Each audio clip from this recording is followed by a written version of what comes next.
एक दिन ऐसे डिसाइड किया जा रहा है जिसमें वीक के एक दिन में यानी मोस्टली सैटरडे सभी को प्रीलियम की टेस्ट देना है, भले जीरो प्रिपरेशन क्यों ना। कहीं ना कहीं आपका ध्यान कहां पर जाएगा, आपका टाइम कहां पर जाएगा, वो पॉइंट वाला नंबर देगा, स्क्वायर करेगा, फिर कैलकुलेशन भी पूछेगा। हमें एग्जामिनर कभी नहीं पूछता कि इसका नंबर बताओ, और कोई एग्जामिनर पूछेगा भी नहीं, क्योंकि इसका कोई लॉजिक ऐसा नहीं है कि आपको नंबर आना चाहिए। हम लोग टॉपिक कौन से पढ़ रहे हैं? सिंप्लीफिकेशन एंड अप्रोक्सीमेशन, जहां पर मुझे स्कोर करना है। तो मेरा कहना था कि तो हमारा मेन फोकस है कि पढ़ते समय इसी साल में एग्जाम को कैसे निकालें। कल हम लोगों ने ये देखा कि जितने भी स्टाफ थे, हाँ खास करके मैंने दो स्टाफ को कल आपको इंट्रोड्यूस किया था। One is the Dnyaneshwar sir, जो हमारे इंस्टीट्यूट में रीजनिंग सब्जेक्ट करके आपको जो पढ़ाए जाएंगे। अनदर इज रोहित सर, ठीक है। रोहित सर जो है सीनियर मैनेजर है बैंक ऑफ महाराष्ट्र के, जो आपको आईबीपीएस पैनल मेंबर में भी नजर आएंगे, और साथ में ही यहाँ पर आपको बैंकिंग सब्जेक्ट्स पढ़ाने के लिए रोहित सर आने वाले हैं, ठीक है। तो उनका भी बैच का शेड्यूल बनाया गया है। हमारे यहाँ बैच का मेन उद्देश्य है कि आने वाले समय में कि पहले अटेम्प्ट में एग्जाम को कैसे निकालें, ठीक है। ऐसा नहीं है कि आप बार बार एग्जाम देते रहो और बाद में आपको ये रियलाइज हो गया कि सर एग्जाम ही नहीं निकल रही।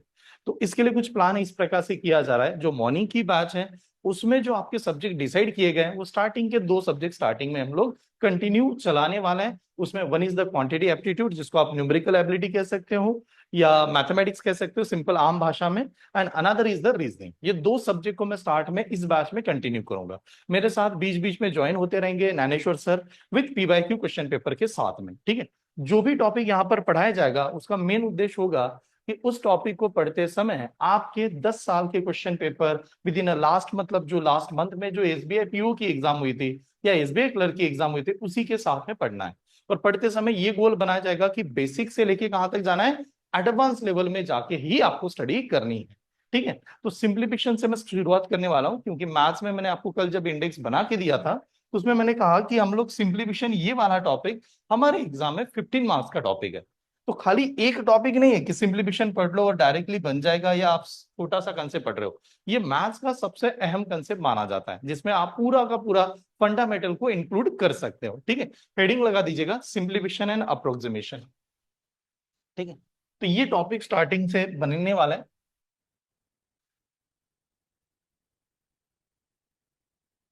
सिंप्लीफिकेशन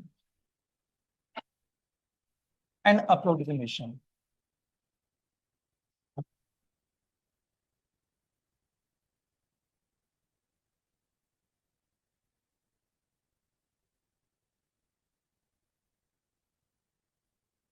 देखिए कल हमारा यही डिस्कशन हुआ था कि जो टॉपिक आप एग्जाम के लिए पढ़ो उसका वेटेज पहले तय करो कि वो कितना कंट्रीब्यूट कर देगा आपके एग्जाम में, ठीक है। अगर उसका कंट्रीब्यूशन बहुत ज्यादा वेटेज के लिए है तो जाहिर सी बात है आप उसको लेप नहीं कर पाओगे, लेकिन उसका कंट्रीब्यूशन बहुत कम है, ठीक है। ये होता है ना कि कोई हम लोग गेम स्पोर्ट्स पे खेल रहे हैं, लेकिन एक ऐसा खिलाड़ी है जो गेम को बदल दिया जाता है, जैसे मान लो कि क्रिकेट में विराट कोहली, ठीक है नहीं। तो आदमी तो ये सोचना ही पड़ेगा कि यार कौन सा पर्सन को आपको साथ में रखना है। तो ये हमारे एग्जाम का एक मैच का एक सबसे one of the best topic है।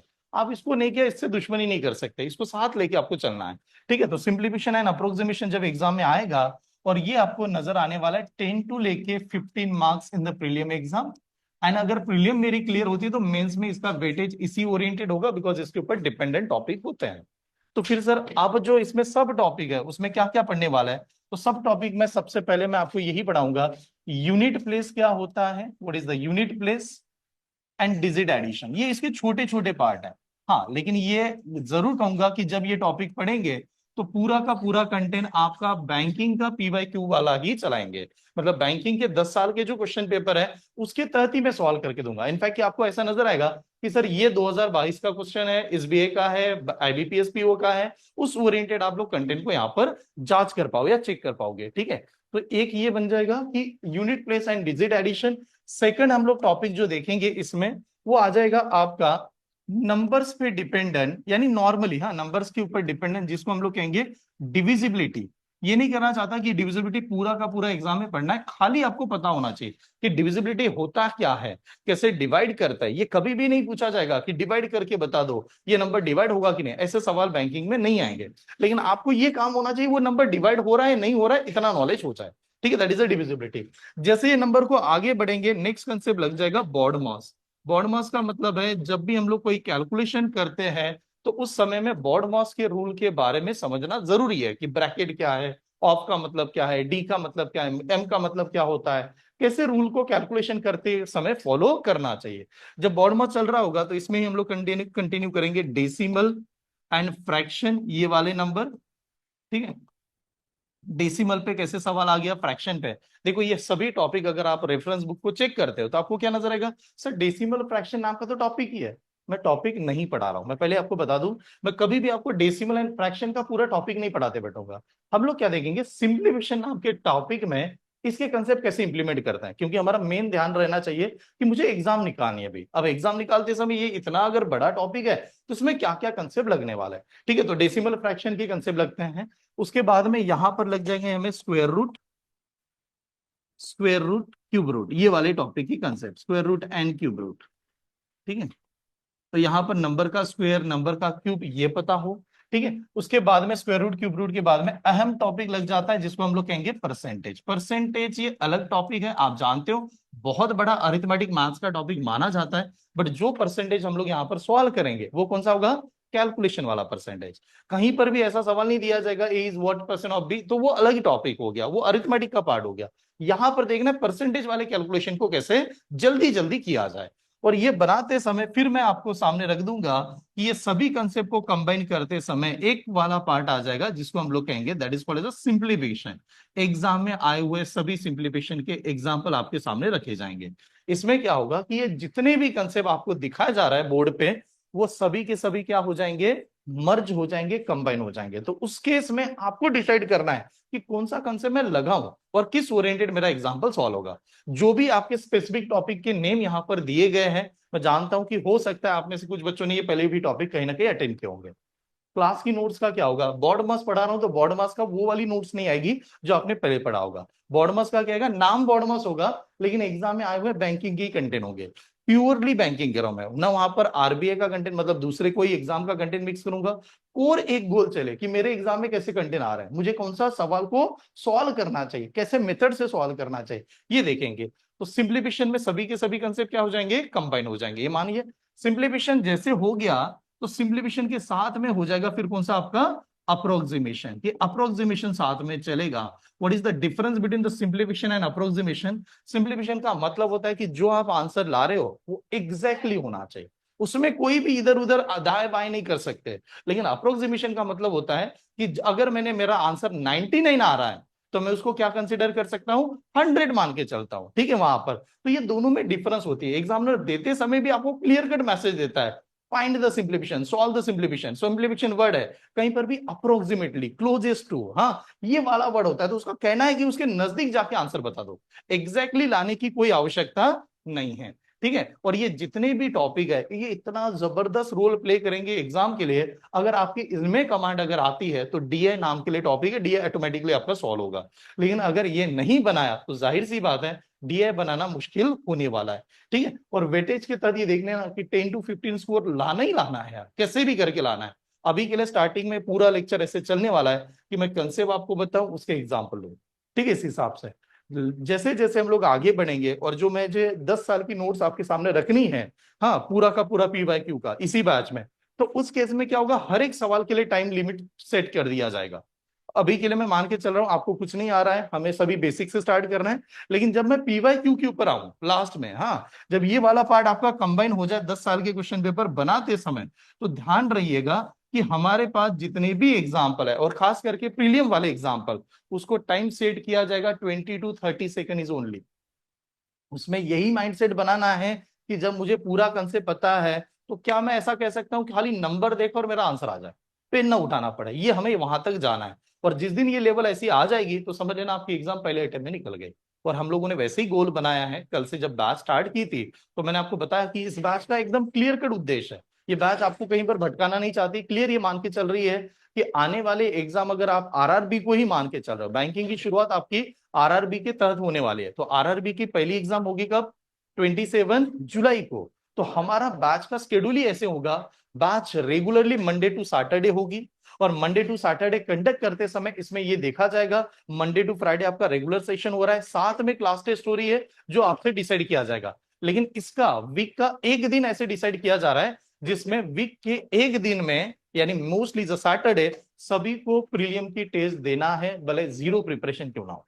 कल हमारा ये डिस्कशन हुआ कि अगर मान लो कि मेरा कुछ भी नहीं आता तो भी तो मैं प्रीलियम देना ही मुझे चाहिए, सभी के साथ बैठ के देना है। जो अगर आप बैंकिंग की तैयारी इस बार निकालना चाहते हो, मैं भी फिर वो यस आरआरबी से शुरुआत करेंगे, फिर एसबीआई पे आएंगे, फिर आईबीपीएस पे, ये सभी के सभी प्रीलियम का मैं स्लॉट आपके सामने रखने वाला हूं। मैं चाहता हूं जीरो मार्क्स मिले, लेकिन कैसे ना, पता तो चले पेपर कैसे आता है, क्या क्या आता है, वो धीरे धीरे करके नहीं कि आपको बहुत इतनी प्रैक्टिस हो जाएगी कि आप डायरेक्टली पहले अटेम्प्ट में निकाल पाओगे। ठीक है, ऐसे आज से लेके लगभग हमारे पास में 2 मंथ है जो पहली एग्जाम को अटेम्प्ट करने जाएंगे। अगर आप ये फॉलो करोगे तो मैं कहता हूँ 2 मंथ बहुत ज्यादा टाइम है। क्यों ज्यादा टाइम है? बिकॉज हमें 2 मंथ में पूरा का पूरा स्टडी नहीं करना है, मुझे खाली एग्जाम को हराना है। और प्रीलियम का जो एग्जाम का पैटर्न है वहां पर कितना ज्यादा आएगा ये मायने नहीं करता। क्या मायने करता है? खाली एंट्री मिला के आगे बढ़ना। आपका ज्वाइनिंग होते समय या पोस्ट मिलते समय प्रीलियम का वेटेज, प्रीलियम का स्कोर कभी भी कंसीडर नहीं किया जाएगा। आपका स्कोर कौन सा कंसीडर होता है? खाली मेंस का ही होता है। और उसमें और एक चीज देखना, अगर आप ऑफिसर स्केल के लिए अप्लाई करते हो तो मेंस के स्कोर को 80% का वेटेज है। ठीक है, जो भी मार्क्स होगा उसको 80% में कन्वर्ट करेंगे, और इंटरव्यू का जो स्कोर है उसको कितना देंगे? 20% है इसका वेटेज। ऐसे मिला के रिजल्ट अनाउंस किया जाता है। ठीक है, चलो ये थोड़ा सा नोट डाउन कीजिएगा, पहला टॉपिक स्टार्ट कर रहा हूं।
स्टार्टिंग के कुछ एमसीक्यूज नोट्स वाले होंगे, बाकी की जो भी नोट्स आपके सामने रखी जाएगी वो खाली पीओआईक्यू के साथ ही पढ़ाया जाएगा।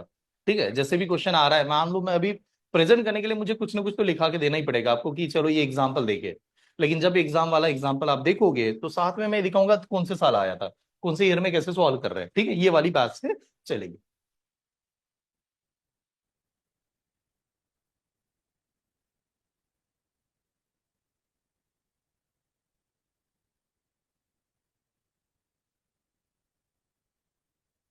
चलो नोटेड। हाँ, ये टॉपिक है तो सिंप्लीफिकेशन में, अप्रोक्सीमेशन में इतने टॉपिक, इतना कंसेप्ट आना ही चाहिए। पहले ध्यान रखिए, दोबारा बता देता हूँ। एग्जाम बुक में देखेंगे सर, हम लोग रेफरेंस बुक देख रहे हैं, उसमें डेसिमल एंड फ्रैक्शन उसका वर्ड प्रॉब्लम दिया है बहुत सारे। मेरा कोई इंटेंशन नहीं कि आपको मैं डेसिमल एंड फ्रैक्शन उस प्रकार से पढ़ाऊं। इस बैच का मेन पर्पज है आईएमपी एमपी पढ़ाना है। डेसिमल फ्रैक्शन कैलकुलेशन में कैसे लगता है, ठीक है, कितना कंसेप्ट लगेगा, किस हिसाब से सॉल्व करोगे, ये वाले कंसेप्ट रहेंगे। ठीक है, तो चलिए, तो पहला कंसेप्ट खाली लिख दीजिएगा जो हम लोग अभी स्टार्ट कर रहे हैं।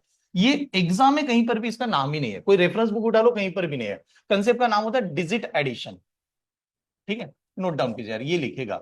डिजिट एडिशन बहुत ही अनोखा कंसेप्ट है, और ये देखा जाता है कि अगर आप कैलकुलेशन वाले टॉपिक सॉल्व कर रहे हो तो डिजिट एडिशन के सहारे आप ऐसे ऐसे इतने best of best example solve कर सकते हो, इतने डिफिकल्ट एग्जाम्पल सॉल्व कर सकते हो कि जहां पर पेन उठाने की जरूरत ना पड़े और आप सभी का आंसर बहुत कम टाइम में आ जाए। और रीजन ये बताया जाता है कि स्कूल लाइफ में ये टॉपिक पढ़ाया भी नहीं जाता। और क्यों नहीं पढ़ाया जाता, इसका रीजन ये माना जाता है कि स्कूल लाइफ में बच्चों को क्या करना है, पूरा लिखा के स्टेप बाय स्टेप आगे बढ़ना चाहिए। क्योंकि अगर उनको वहां से ही आदत लग जाए शॉर्टकट लगाने की तो बच्चा एग्जाम में लिख नहीं पाएगा। तो डिजिट एडिशन आप सभी ने या कहीं ने भी स्कूल में किसी ने भी नहीं पढ़ा है, इनफैक्ट कि मैंने भी नहीं पढ़ा। लेकिन अगर मैं कॉम्पिटेटिव और एंट्रेंस की बात करता हूँ या कॉम्पिटेटिव एग्जाम की बात करूं, बैंकिंग की बात करूं, तो मेरा क्लियर होना चाहिए डिजिट एडिशन ये बहुत इंपॉर्टेंट रोल प्ले करेगा। किसमें? सिंप्लीफिकेशन वाले टॉपिक में। काफी हद तक ऐसे सवाल आएंगे कि जिसमें मन ही नहीं करेगा कैलकुलेशन करने का, आप क्या करोगे? यार नहीं, मुझसे नहीं होगा, आप लिफ्ट करने की बात करोगे। लेकिन ये कंसेप्ट जिसको पता है वो आदमी क्या करेगा, जल्दी सॉल्व कर लेगा। बहुत ही सिंपल सा अनोखा कंसेप्ट है डिजिट एडिशन। डिजिट एडिशन क्या कहता है कि जो भी नंबर है, नंबर की शुरुआत वैसे भी देखा जाए तो कहां से हुई है? जीरो से हुई होगी, और जीरो इंडिया की बहुत बड़ी देन है। जीरो से लेके ज्यादा से ज्यादा सिंगल डिजिट कौन सा होता है? 9 तक। यानी हम लोग क्या करते हैं, जो नंबर हम लोग देखते हैं वो 0 to 9 है। बाद में 0 to 9 नंबर को ही इधर उधर बना के आप नंबर लिखते रहते हो, ठीक है कि नहीं? तो इसका कहना है कि जो भी नंबर है वो 0 to 9 के द्वारा ही प्रेजेंट किया जाएगा, इसके अलावा कोई नंबर होना ही नहीं चाहिए, ठीक है? इसका पहला रूल है 0 to 9 तक नंबर है, इसके अलावा नंबर ही नहीं है।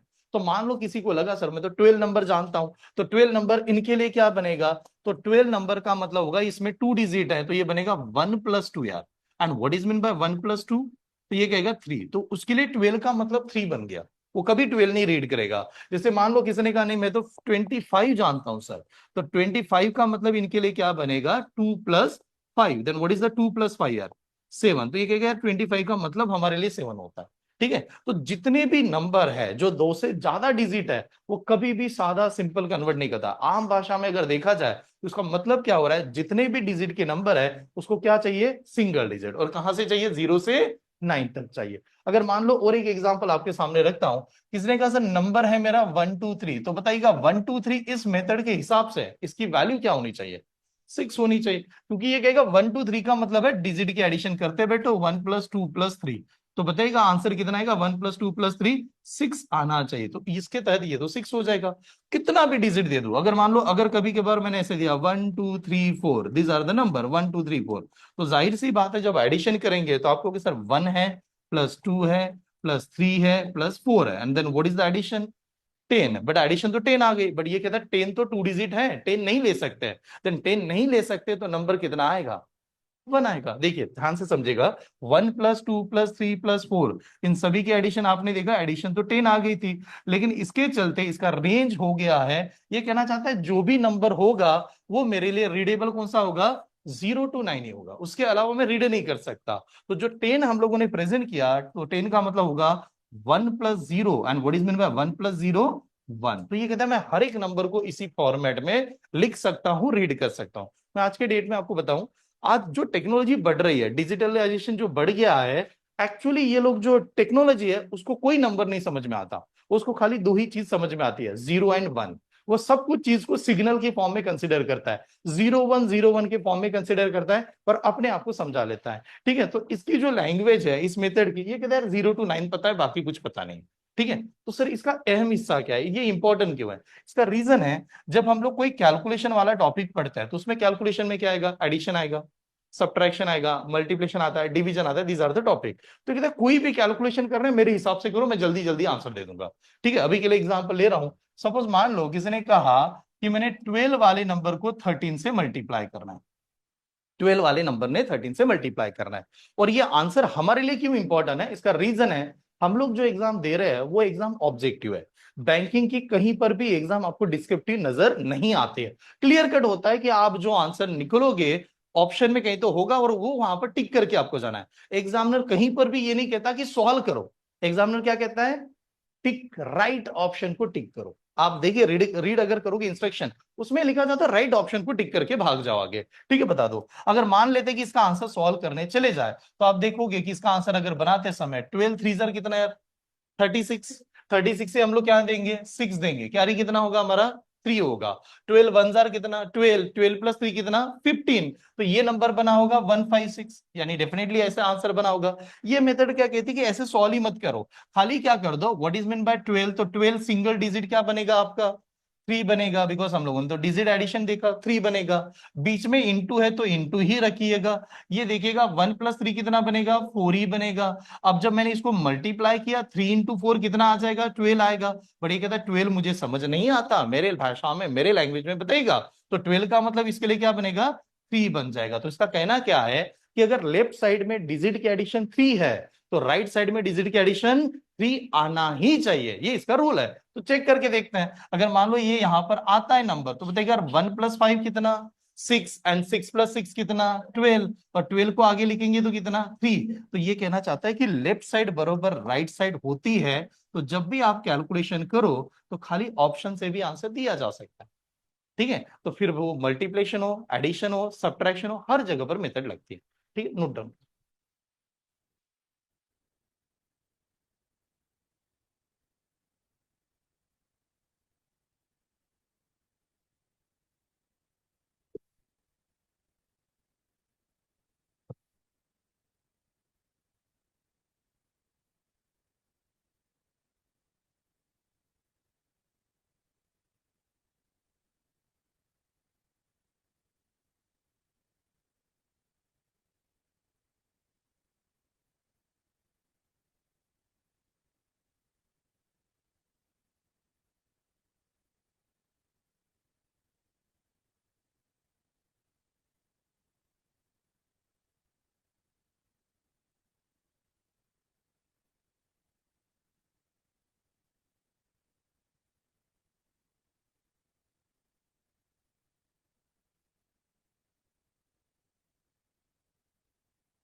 तो हमारे एग्जाम में डिजिट एडिशन नाम का टॉपिक कभी नहीं आएगा, बट मैं मेथड कैसे इंप्लीमेंट करूंगा एग्जाम में। अभी आप जब कोई पीवाईक्यू क्वेश्चन पेपर सॉल्व करोगे तो मैं कहूंगा देखो यार इसके एडिशन करके देख लो, इधर आंसर आ जाएगा। ठीक है, ऐसे मेथड एक लगा दूंगा और जहां पर आपको रीजन पता होना चाहिए कि कैसे सॉल्व किया गया। ठीक है, आगे बढ़ जाऊं और एक नंबर लेता हूं और आपके सामने दिखा देता हूं। ये देखो स्टेप समझ में आ रही है, तो मान लेते हैं कि और एक स्टेप है कि जैसे हम लोगों ने कहा कोई एक नंबर ले लेता हूं, जैसे वही नंबर 12, मैंने एडिशन कर दिया, 12 + 13 कर दिया, तो जाहिर सी बात है 12 + 13 कितना होगा, 25। तो हमारा राइट हैंड से 25 आएगा। तो हम लोगों ने अगर देखा डिजिट एडिशन के चलते ये कितना होगा, 3, और ये कितना होगा, 4। देखो बीच में जो मैथमेटिकल ऑपरेशन है उसको चेंज नहीं करना है, बीच में अगर प्लस है तो प्लस ही देंगे, बीच में अगर माइनस है तो माइनस देंगे, इंटू है तो इंटू देंगे, जो भी नंबर है। तो हम लोगों ने प्लस किया, तो बताओ 3 + 4 कितना, 7। तो लेफ्ट हैंड साइड की एडिशन अगर 7 आती है तो by default right hand side की एडिशन कितनी आनी चाहिए, 7 आनी ही चाहिए, इसका ये कहना। ठीक है, तो दैट टाइम कहेंगे हमारा ये दोनों के दोनों बराबर हो जाते हैं। ठीक है, अब मान लो यही कंसेप्ट मैं कहां कहां लगा सकता हूं, तो मैंने कहा जितने भी मैथमेटिकल ऑपरेशन है, आप addition, subtraction, multiplication, division, number का स्क्वायर, नंबर का क्यूब, हर जगह पर लगा सकते हो। आज के डेट में सपोज एक बेस्ट एग्जांपल ले रहा हूं, मान लेते हैं कि मैंने ये कहा कि आपके पास में एक नंबर है, जैसे एक सिंपल सा नंबर लेता है कि मैंने कहा 13 का स्क्वायर। अब एक ऐसे कोई भी डिफिकल्ट सवाल आ जाए जैसे 13 का स्क्वायर, वैसे 13 का स्क्वायर आप जानते हो, व्हाट इज द 13 स्क्वायर, 169। हमारे लिए 13 का स्क्वायर का ओरिएंटेड ये बन जाएगा कि जब ये 13 का स्क्वायर कर रहा है तो 13 को डबल लिख रहा होगा, 13 को डबल डबल प्रेजेंट कर रहा होगा, और 13 का मतलब हमारे लिए ये क्या बना होगा, 4। और इंटू भी क्या करेंगे, 4। तो 4 ने 4 को मल्टीप्लाई किया तो कितना होता है, 16, और 16 का मतलब क्या होता है, 7। तो मैं चाहता हूं ये जब हम लोग ये प्रोसेस फॉलो करते हैं, ये हमारा माइंड काम करे, मैं काम नहीं करूं, मैं पेन से ना लिखूं, मैं देखूं और बता दूं यार इसका क्या होगा। जैसे मान लो नंबर देखा 1 + 3 कितना, 4, स्क्वायर है तो 4 4 डबल आएगा, 4 × 4 16, 16 का मतलब 7। तो मैं इतना जरूर कह सकूं कि मेरे लेफ्ट साइड में डिजिट की एडिशन 7 आनी चाहिए। अगर मेरा इधर 7 आ रहा होगा तो इस साइड में भी 7 आना ही चाहिए अकॉर्डिंग टू दिस मेथड। तो फिर इसमें 7 कैसे आएगा, तो देखिए यार 1 + 6 कितना है, 7, और 7 + 9 कितना है, 16, और 16 का मतलब होता है 1 + 6 यानी कितना, 7। तो ये आना ही चाहिए, इस मेथड का रूल है। ठीक है, तो सर ये मेथड अच्छी बुरी यही तो सवाल है, एग्जाम में कब इंप्लीमेंट करो। अब इसका ड्रॉबैक समझ लो, बहुत बड़ा सवाल आया। ठीक है, हम लोग ये मेथड लगा देंगे, आंसर मिलेगा, लेकिन जो ऑप्शन है वो ऑप्शन में बहुत बड़े बड़े ऑप्शन है। यानी ऐसे मान लेते हैं option A B C D होगा कि नहीं। आप कैसे सोच रहे हो कि मैं सॉल्व ही नहीं करूं, मैं क्वेश्चन मैं तो खाली देख के ही सॉल्व कर दूंगा, इससे डिजिट एडिशन 1 2 3 4। लेकिन जो ऑप्शन है वो 6 डिजिट का है, 7 डिजिट का है। तो कहीं ना कहीं आपका ध्यान कहां पर जाएगा, आपका टाइम कहां पर जाएगा, आपका टाइम जाएगा ऑप्शन को ही डिजिट की एडिशन करने के लिए। तो इसमें और एक सोल्यूशन है, देखो मैं जितने भी मेथड यहां पर बताऊंगा उस सभी मेथड का एक पर्पस होना चाहिए। क्यों हम लोग मेथड पढ़ रहे हैं, बिकॉज ऑफ द टाइम को क्या करना है, सेव करना है, कम करना है, जितना बचा पाए उसके लिए हम लोग पढ़ रहे हैं। तो हर जगह से क्या ड्रॉबैक बनेगा, कब इंप्लीमेंट करेंगे, इसके बारे में समझना बहुत जरूरी है। ठीक है, नोट डाउन कीजिए।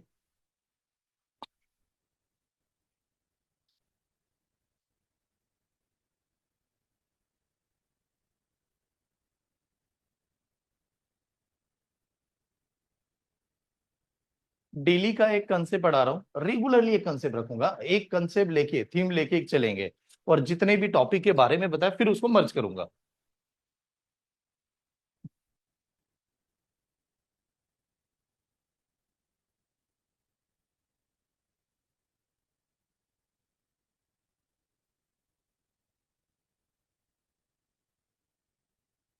ठीक है, तो आप डिवीजन, एडिशन, सब्ट्रैक्शन इन सभी जगह पर इसकी मेथड यूज कर सकते हो, कहीं पर भी कैलकुलेशन देखे तो डायरेक्टली इंप्लीमेंट कर दीजिए। ठीक। अब आते हैं इसका ड्रॉबैक एंड फिर उसका सॉल्यूशन, मतलब क्या ऐसी प्रॉब्लम आ जाएगी जहां पर ये वर्क नहीं करेगी, और सर इसके लिए ऑप्शन क्या है, फिर मैं क्या करा सकता हूँ।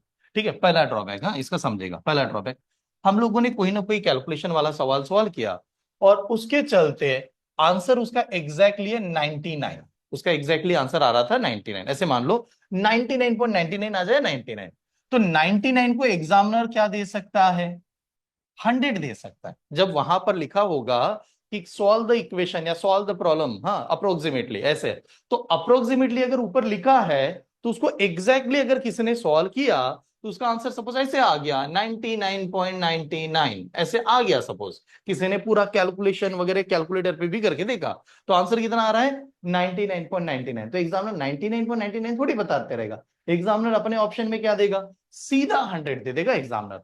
तो अब इस केस में जो बच्चा इस मेथड को लेके जा रहा है उसके लिए देखिए क्या परेशानी होगी।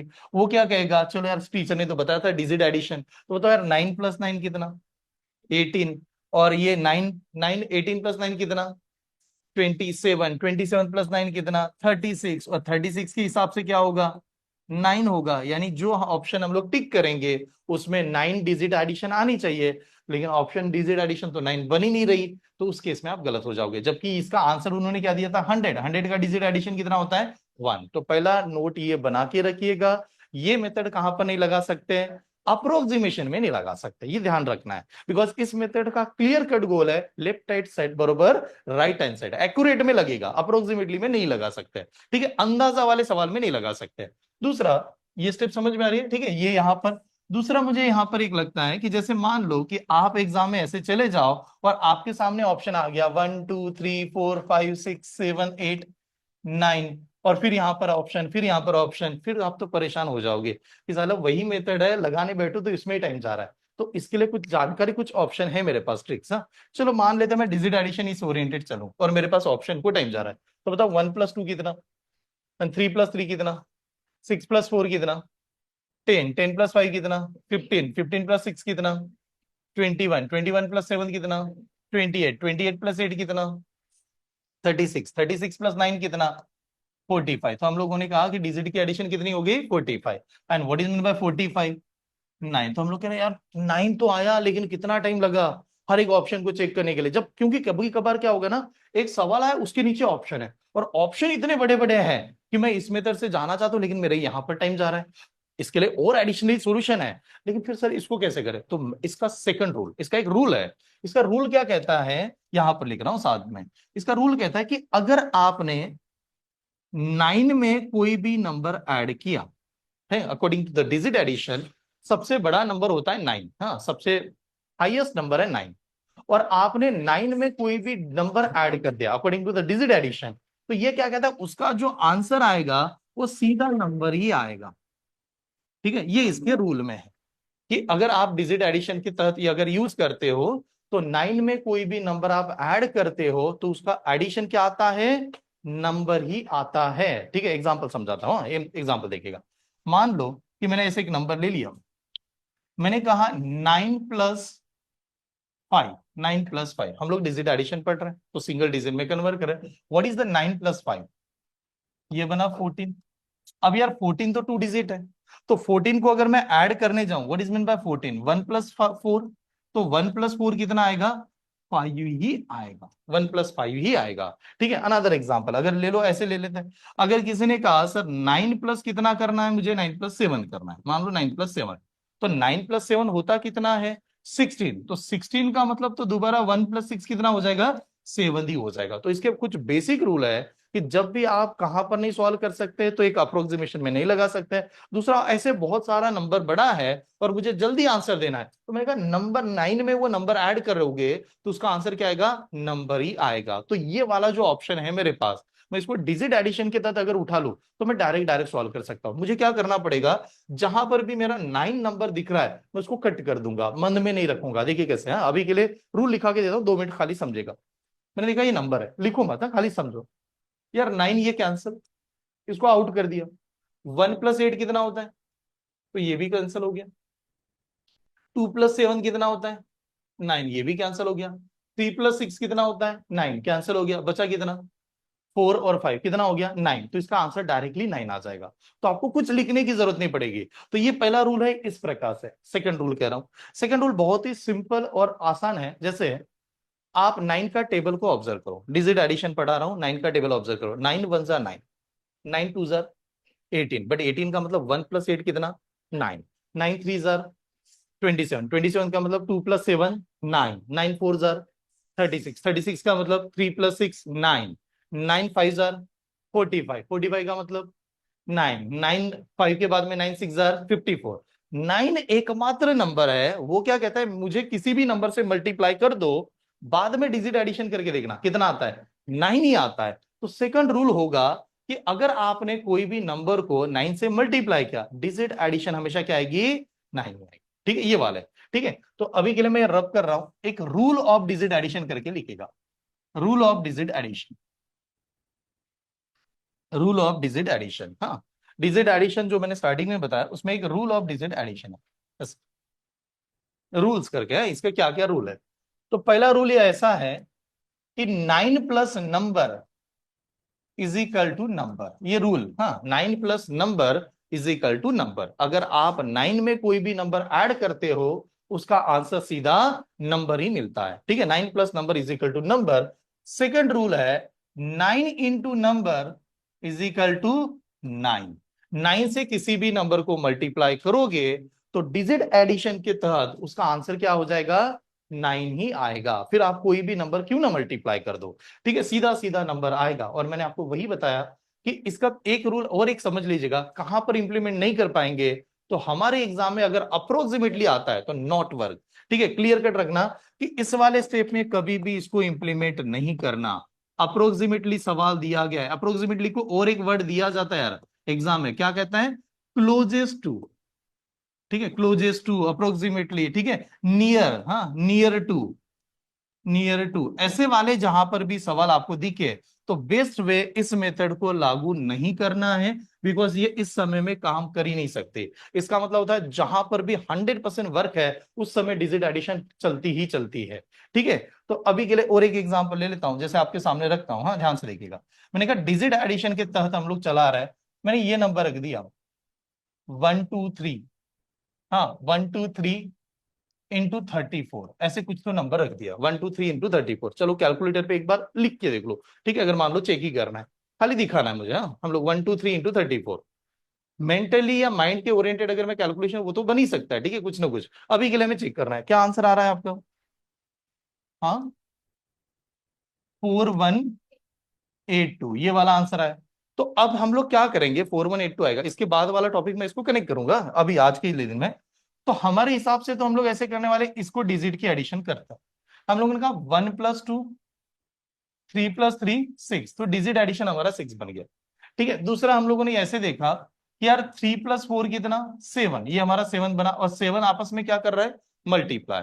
तो अब बताओ 6 इंटू 7 कितना, 42, and what is mean by 42, 6। तो इसका आंसर आपका 6 आ रहा है, इसका आंसर हमारा 6 आ रहा है।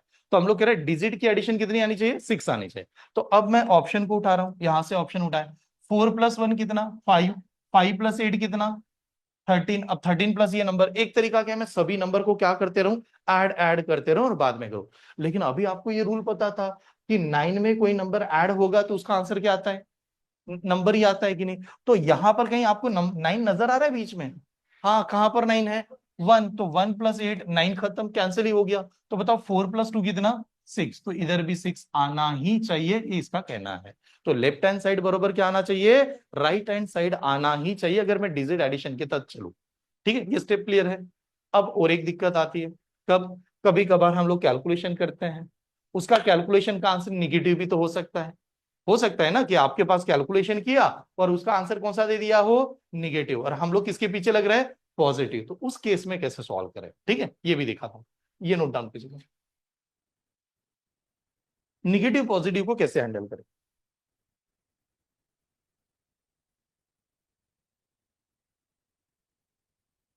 देखो, कोर बैंकिंग पहले अटेम्प्ट में निकालना है, उस ओरिएंटेड लिस्ट पता हो, एक ही पहले ही अटेम्प्ट चाहिए मुझे, ऐसा नहीं चाहिए कि मुझे ये वाले बच्चे नहीं चाहिए, अगली बार सोचेंगे, वो नहीं करना है, first attempt is the important. हाँ,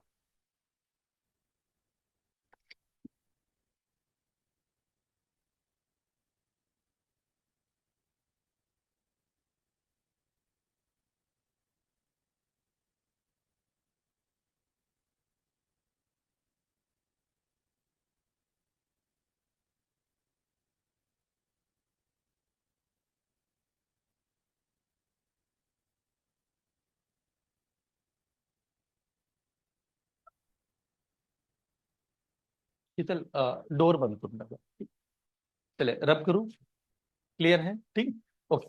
अब देखिए यार, कैसे सर वर्क कैसे करेगा, क्या होगा, थोड़ा ध्यान से देखिए।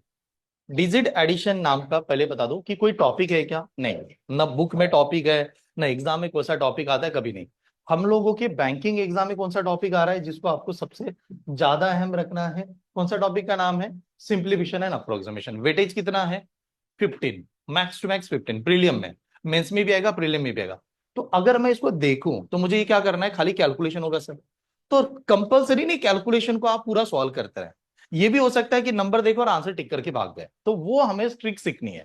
तो काफी हद तक आपको कैसे लगेगा, कुछ बच्चे बहुत सारा कैलकुलेशन करते हैं पेज भर भर के और फिर आंसर लाता है, और कुछ ऐसा स्टूडेंट दिखेगा वो देखा क्वेश्चन, मुस्कुराया और टिक करके चला गया, और आपने देखा उसका और आपका आंसर तो सेम ही, उसका तो सही आ गया था। तो क्यों सही आ गया? बिकॉज उसके पास ऐसी कुछ चीजें हैं जो हमें पता ही नहीं थी। ठीक है, तो उसमें से इतने जो भी सीक्रेट है वो सभी आपके सामने रख दूंगा। ऐसे ऐसी चीजें बताऊंगा कि जहां पर आप कहोगे यार हाँ ऐसे तो आंसर आ सकता है। कभी ना कभी आउट ऑफ बॉक्स सोचोगे ना, ऐसा लगेगा यार हाँ आंसर आ सकता था। ठीक है, तो उन्हीं में से एक मेथड हम लोग डिस्कस कर रहे हैं, that is a digit addition. थोड़ा रिवाइज करता हूँ, डिजिट एडिशन। डिजिट एडिशन का कंसेप्ट है 0 टू कौन सा नंबर लिखना है? 9। ये कह रहा है कोई बड़ा नंबर हमें पता नहीं, कितने डिजिट पता है? 0 से लेके 9 तक, बाकी नंबर में जानता ही नहीं। तो मैंने कहा यार मुझे 12 लिखना है, तो ये क्या करेगा? 1 + 2 लिखेगा। कितना होगा इसके लिए? 3। किसने 25 का? तो 25 का मतलब क्या होगा? 2 + 5 होगा। कितना होगा? 7। इसके लिए ऐसे होगा 123, इसका मतलब क्या होगा? 1 + 2 + 3, कितना बन गया? 6। अगर मान लो 1 2 3 4 वाला नंबर है तो इसके लिए क्या बनेगा? 1 + 2 + 3 + 4, एडिशन करेंगे कितना आया? 10। ये कहेगा 10 टू डिजिट है, टू डिजिट नहीं मानेगा ये। तो 10 का मतलब 1 + 0 कितना होगा? 1। तो कहता है कोई भी नंबर आ जाए उसको सिंगल डिजिट में कन्वर्ट करो, और रेंज क्या है हमारी? 0 से लेके 9 तक। तो सर कैलकुलेशन कैसे करता है? तो हम जो एग्जाम देते हैं उसमें सवाल आता है और साथ में ऑप्शन होता है। ये मेथड कब लागू नहीं है? कि आपकी एग्जाम अगर डिस्क्रिप्टिव होती, चलो पेपर होने वाला है आप पूरा लिखो, तो मैं खुद कैसे क्लास पढ़ा था पता है? मैं आपको कहता कल से क्लास में blue pen, black pen, red pen चाहिए। ठीक है, अच्छी हैंडराइटिंग निकालना है। लेकिन हमारी एग्जाम कौन सी है? ऑब्जेक्टिव है। तो मैं क्या कहूंगा? लिखो ही मत, सवाल को लिखो ही मत। लिखोगे तो पछताओगे। कंटेंट जब मैं पीवाईक्यू लाऊंगा, मैं कहीं पर भी चांस नहीं दूंगा लिखो मत। अगर जो आदमी लिख रहा है उसका फिर मार्क्स कटेगा। क्या है ना, खाली देखो, माइंड को ट्रेन करो कि यार वो उठ के वहां पर कैलकुलेशन करेगा, जरूर कर देगा। तो वैसे मेथड डेवलप करनी, ये मेन पर्पस है। तो हम लोगों ने देखा कि 12 × 13 करेंगे तो आंसर 156 आता है। इधर आ गए, what is the 12? 3 digit addition. What is the 13? 4। 3 × 4 कितना? 12। और 12 का मतलब कितना आया? 3। तो लेफ्ट हैंड साइड 3 है तो राइट भी कितना आना चाहिए? 3 आना ही चाहिए, ये रूल है। तो बताओ 1 + 5 कितना? 6। 6 + 6 कितना? 12। 12 का मतलब 3। ऐसे। तो यहां तक खाली मैंने बताया, और इसमें आपको कुछ रूल बना के दिया कि एक दो रूल हम लोगों ने ऐसे देखे कि एक रूल इंपॉर्टेंट है यार। टाइम लग रहा था सर, तो मैं कैसे इंप्लीमेंट करूं? 9 + number is equal to number, 9 × number is equal to 9। कहां पर नहीं लगा सकते? अप्रोक्सीमेटली में मेथड मत लगाना, क्लोजेस्ट टू में मेथड मत लगाना, नियर टू में मेथड मत लगाना। पीवाईक्यू पढ़ाऊंगा उस समय क्लियर होगा, आप खुद बता दोगे। देखो क्या है ना, बहुत बार हम लोग क्या सोचते हैं, एक सवाल आया, हर आदमी उस सवाल को अलग अलग प्रकार से सॉल्व कर सकता है, ये तो मानते हो। नेसेसिटी नहीं कि सभी के एक ही मेथड हो जाए। तो हमें क्या सीखना है, ऐसी कौन सी मेथड है जो सबसे इफेक्टिवली वर्क करेगी, सबसे कम टाइम में सॉल्व करेगी, वो मेथड को जानना है। ठीक है, चले तो अभी नेक्स्ट कंसेप्ट बता रहा हूं, निगेटिव नंबर को इसको कैसे हैंडल करें, निगेटिव एंड पॉजिटिव का क्या रिलेशन होता है और किस प्रकार से आंसर दिया जाता है। अब बताओ नंबर की शुरुआत कहां से की है? 0 से। And what is the highest number? 9। हमारा 0 to 9 का रेंज है। तो मेथड देखो कितना कमाल की, ये क्या कहता है, अगर नंबर आपका 0 है, हाँ डिजिट एडिशन के तहत, तो 0 का मतलब हो गया यार 9। यानी कभी कभार डिजिट एडिशन में आपने देखा कि यार 9 नहीं आया था सर, 0 ही था। ऐसा भी हुआ, मैंने पूरा कैलकुलेशन किया, उसका आंसर 0 आ रहा था, लेकिन मैंने डिजिट एडिशन किया तो उसका आंसर कितना आ रहा था? 9 आ रहा था। तो उस केस में मेथड क्या की थी? 0 इक्वल टू क्या हो गया? 9। 0 बराबर 9 है यार। तो एक बात बताओ, 0 से छोटा नंबर कौन सा है? 0 से छोटा, 0 से स्मॉलर नंबर -1। एक नंबर -1 निगेटिव छोटा नंबर है कि नहीं? तो मैंने कहा 0 से स्मॉलर नंबर -1 है, तो 9 से स्मॉलर नंबर 8 होता है। तो डिजिट एडिशन के चलते कभी कभार ऐसे ऑप्शन में दिखेगा सर उसका ऑप्शन -1 था, मेरा डिजिट एडिशन नहीं आ रहा था, तो आपका डिजिट एडिशन 8 भी आ जाए तो इक्विवेलेंट क्या था? -1 था। ठीक है, मान लो -1 से स्मॉलर नंबर कौन सा? -2। तो -2 का मतलब क्या होगा? 7 होगा। -2 का मतलब 7। -2 के छोटा नंबर -3, तो इसका नंबर क्या होना चाहिए? 6 होना चाहिए। इसके अलावा -4 होगा तो क्या लिखेंगे उसको, 5 होगा यार, ये तो 5 हो गया। -5 के 5 होगा तो क्या लिखेंगे, +4 होगा। ठीक है, इस ओरिएंटेड यहां पर लिखता हूं बाकी नंबर ना। अगर -6 होगा तो क्या होगा, नंबर में पॉजिटिव में क्या होगा, 3 होगा। ठीक है, -7 होगा तो पॉजिटिव में क्या होगा, हाँ 2 होगा। और -8 होगा तो 1 होगा। ठीक है, तो -9 होगा तो क्या होगा, दोबारा 0 होगा। -9 का मतलब भी 0 ही होता है। तो ये कंसेप्ट पता होना बहुत जरूरी है। एक शानदार अच्छा सिंपल सा एग्जांपल लेता हूं, अब देखिएगा, ऐसे समझे। हाँ, एग्जांपल के तहत चलता हूं। मान लो कोई कैलकुलेशन आया, एक एक्सट्रीमली सिंपल एग्जांपल है ऐसे। कैलकुलेशन किया, कैलकुलेशन ऐसा था कि 42 में से 38 नंबर, या 42 में से ऐसे मान लेता हूं 48 नंबर माइनस करो और आंसर बताओ। बहुत ही बेसिक कैलकुलेशन है, मैं जानता हूं 9 सभी स्टूडेंट जानते हैं इसका आंसर।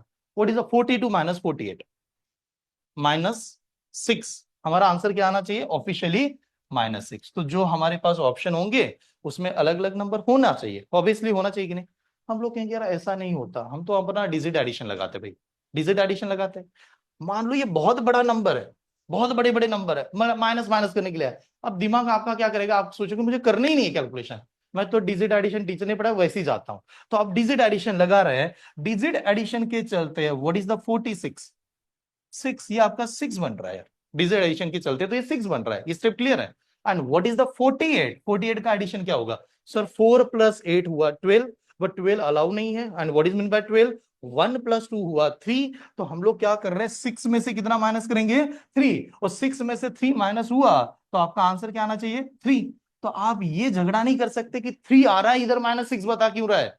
तो बताओ what is the 3 equivalent to कितना होता है, -6। तो मैंने यही बताया कि जो पॉजिटिव में अगर 3 आ रहा होगा तो निगेटिव में उसकी वैल्यू कितनी होती है, -6। और याद करने का सबसे आसान तरीका, इधर का नंबर और इधर का नंबर की एडिशन 9 होती है। ये देखो आप, 099, 189, 279, एक पॉजिटिव एक निगेटिव, बस यही रूल है, इसके अलावा कुछ भी नहीं है। डिफिकल्ट से डिफिकल्ट आप यहां से सॉल्व करोगे, मेरी गारंटी। ठीक है, चलो नोट डाउन कीजिएगा।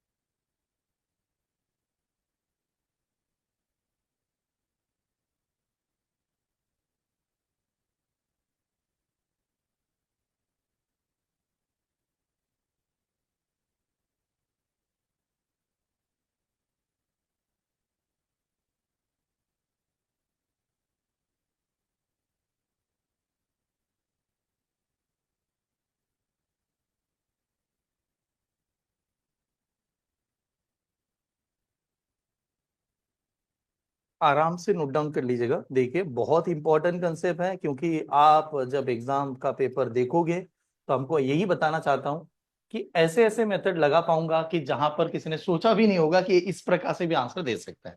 तो उसके लिए स्टेप बाय स्टेप वो मेथड आपके सामने हो जाए।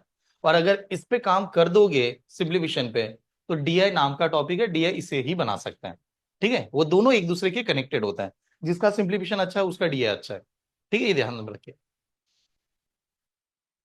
ठीक है, और बैंकिंग का सबसे अहम हिस्सा कौन सा है, सिंप्लीफिकेशन एंड डेटा इंटरप्रिटेशन। ये दो ही मैथ्स के टॉपिक है जो पूरा सिलेबस सिलेक्शन होगा कि नहीं होगा ये तय करते हैं यार। ये बात पहले समझ लो कि आप रीजनिंग में, अगर मैंने कल आपको एनालिसिस लिखा के दिया, रीजनिंग में मैंने कहा कि बैंकिंग एग्जाम निकलेगी नहीं निकलेगी, एक टॉपिक तय करता है रीजनिंग का। अब कोई स्टूडेंट का बैंकिंग की एग्जाम निकलेगी या नहीं निकलेगी, कौन सा टॉपिक तय करेगा रीजनिंग में, sitting arrangement and puzzle is only one topic जो डिसाइड करेगा कि इसकी एग्जाम निकलने वाली है या नहीं निकलने वाली। सादी सिंपल सी बात है, क्योंकि वो क्या करता है, वो अकेला आके 20 मार्क्स लेके जाता है। ठीक है, तो आप उससे इतना अच्छा देखो उसको कि यार बनना ही बनना चाहिए ऐसे। और अप्रोक्सीमेशन एंड सिंप्लीफिकेशन जिसका बना, तो ये मैथ्स का आधा टॉपिक वेटेज लेके चल रहा है। गलत पर्सन क्या है ना, गलत पर्सन वो होता है कि जो एग्जाम में नहीं आता उसको पढ़ाई कर रहा है, उसको पता ही नहीं है। तो उस समय आपका रिजल्ट नहीं आएगा, आप भले ही कितनी भी मेहनत कर लो। ठीक है, चलिए कंसेप्ट क्लियर है सभी को, ओके। चलो इस कंसेप्ट को ऐड किया जाता है हमारे एग्जाम में, जिसको कहते हैं यूनिट प्लेस। ये आधा आधा अधूरा है, क्योंकि क्यों आधा अधूरा है? सवाल आया सर बहुत बड़ा था, डिजिट एडिशन लगा रहे हैं और ऑप्शन में चेक करने के लिए टाइम चला गया। मतलब ये मुद्दा ऐसे नहीं होना चाहिए, आपको एक कंटेंट सॉल्व करो और आपका जो आंसर आ रहा है उसी ऑप्शन को चेक करने के लिए 3 मिनट 4 मिनट जा रहा है। तो ये मेथड काम की नहीं है। तो नेक्स्ट कंसेप्ट इंट्रोड्यूस कर रहा हूं, यूनिट प्लेस। हेडिंग लगा दो, unit place. Unit place is the concept. ठीक, यूनिट प्लेस क्या है? ठीक है, एक छोटा सा नंबर ले रहा हूं, बहुत ही बेसिक से बताऊंगा, हर एक स्टेप देखना, फिर कैलकुलेशन को कंबाइन करना। मान लो मैंने नंबर लिखा 123। 123 is the number. What is the unit place? हाँ देखो, डिजिट ऐसे होता है ना, first number, first digit, second digit, third digit, ये हो गया digit, first digit, second digit, third digit. एक होता है unit place, 10 place and 100 place वगैरह, whatever. What is the unit place? 3। तो हम लोग कहते हैं आखिरी नंबर को यूनिट प्लेस कहा जाएगा। जैसे ये जो नंबर है, इसी यही यूनिट प्लेस है। अब ये यूनिट प्लेस इंपॉर्टेंट क्यों है एग्जाम में, इसका रीजन समझेगा। और आपको ये भी बताना है कि अगर हम लोग कोई कैलकुलेशन करते हैं, एनी कैलकुलेशन करोगे, यूनिट प्लेस क्या क्या आ सकता है? क्या आ सकता है? जैसे आपने डिजिट एडिशन, 0 से कहां तक आएगा? 9 तक ही आएगा, क्योंकि उसका तो रेंज ही वही है, बाकी नंबर बना नहीं सकते। तो मैथ्स में हम लोग जो भी नंबर कैलकुलेशन करेंगे, इसका 0 to 9 तक का रेंज है। इसके अलावा नंबर क्या देखेगा यार, क्योंकि नंबर तो ऐसे ही बनते हैं। ठीक है, आखिरी नंबर भले वो पॉइंट में आ जाए, लेकिन आखिरी नंबर इनमें से कोई तो होगा, 0 to 9। तो फिर यूनिट प्लेस लगाने का कंसेप्ट ऐसा हो गया कि वही एग्जांपल लेकर रहा हूं। अगर मान लो किसी ने ऐसे कहा, 12 को 13 से मल्टीप्लाई कर दिया, अभी हम लोगों ने 12 को 13 से मल्टीप्लाई किया, और 12 को 13 से मल्टीप्लाई करने के बाद आंसर कितना आया था हमारा? 156 आया था कि नहीं? 156। और हर ऑप्शन में कुछ ना कुछ ऑप्शन है। मैं कहूंगा कि जब मैं आंसर दे रहा हूं तो मैं पूरा कैलकुलेशन क्यों करूं, जब मुझे ये पता है कि इसका यूनिट प्लेस से काम बनेगा। What is the unit place? 2। इसका आखिरी नंबर 2 है, इसका आखिरी नंबर कौन सा है? 3 है, और ये आपस में क्या कर रहे हैं? मल्टीप्लाई। तो 2 ने 3 को आपस में जब मल्टीप्लाई किया होगा तो नंबर क्या आना चाहिए? 6। तो उसका आखिरी नंबर 6 होना बहुत जरूरी है। ठीक है, तो जब भी आप कोई कैलकुलेशन करते हो, एडिशन करो, मल्टीप्लाई करो, डिवीजन करो, सब्ट्रैक्शन करो, सबसे हम क्या देखेंगे? यूनिट प्लेस क्या आता है वही देखेंगे। स्टेप समझ में आ रही है? आखिरी नंबर से पता चल जाएगा, क्योंकि यहां पर अगर हम लोग ऐसे मल्टीप्लाई करें 2 into 3, तो हमारा आंसर आ जाएगा 6 ऐसे। तो लास्ट नंबर 6 होना ही चाहिए। तो सर पर इतना सिंपल सा कंसेप्ट है, एग्जाम में गड़बड़ क्यों होगा, गलत क्यों होगा? क्योंकि एग्जाम में जो नंबर दिए जाएंगे वो खाली सिंगल सिंगल नंबर नहीं आएंगे, उसका क्या होगा? स्क्वायर होगा, क्यूब होगा, पावर होगा, कुछ भी पावर दे देगा। फिर आपसे कैलकुलेशन पूछेगा, तो उस केस में मुझे ये पता चलना चाहिए कि कौन कौन से नंबर यूनिट प्लेस पे आ सकते हैं और कैसे वर्क करेगा। तो मैं 3 4 कैटेगरी बना रहा हूं, ध्यान से समझेगा। इसमें कैटेगरी कैसे बनाएंगे? पहला तो आप सभी को बेसिक ऐसे कुछ नंबर है जिसका नंबर का स्क्वायर याद होना ही चाहिए। ठीक है, डेफिनेटली 1 से लेके आपने 100 तक जो भी नंबर के स्क्वायर है, आप जितना याद करो उतना अच्छी चीज है। स्क्वायर कुछ तो 10 तक तो सभी को याद होगा। ठीक है, 10 तक सभी को याद है, कोई प्रॉब्लम नहीं है। नंबर का क्यूब आपको याद करना है, मिनिमम कह रहा हूं मैं, मिनिमम कहा तक 15 तक, 15 या 10 तक तो मिनिमम होना ही चाहिए। जितना याद करोगे आप, उतना क्या होगा, थोड़ा सा कैलकुलेशन स्ट्रांग बनेगा। मैं तो कैसे निकालते हैं उसकी भी बात बताता हूँ। तो अभी के लिए से मान लो क्यूब की बात कर रहा हूँ। 1 का क्यूब कितना है? 1 है। 2 का क्यूब कितना है हमारा? 8 है, हाँ, क्योंकि स्क्वायर याद है ऐसे मान के चल रहा हूँ। 3 का क्यूब कितना है? 27। 4 का क्यूब कितना है? 64 है। ओके, 5 का क्यूब कितना होता है? 125, हाँ। ओके, 6 का क्यूब कितना होता है? 216 होता है। 7 का क्यूब कितना होता है? 343 होता है। ठीक है, ओके। उसके बाद में 8 का क्यूब कितना होता है? 512 है। 9 का क्यूब कितना होता है? 729। हाँ, ओके। 10 का क्यूब कितना होता है? 1000। मुझे कम से कम ये नंबर बाय हार्ट चाहिए, बिकॉज मैं कोई भी ट्रिक्स बनाऊंगा, भले आपको स्क्वायर नहीं आता, भले आपको क्यूब नहीं आता, मैं नहीं कहना चाहता कि सब कुछ याद करके रखो। एंड टाइम पे निकाल सकते हैं, कुछ ना कुछ तो एडजस्ट कर दूंगा, हाँ। बट ये कुछ चीजें हैं जो फंडामेंटल आना ही चाहिए, हर एक का एक फंडामेंटल फिक्स होता है। उसको कोई ऐसे ट्रिक्स नहीं होती कि मैं इसको इसको कैसे कुछ करे, ये फिक्स है यार। ठीक है, चलो ये नोट डाउन कीजिएगा। ये बताइएगा।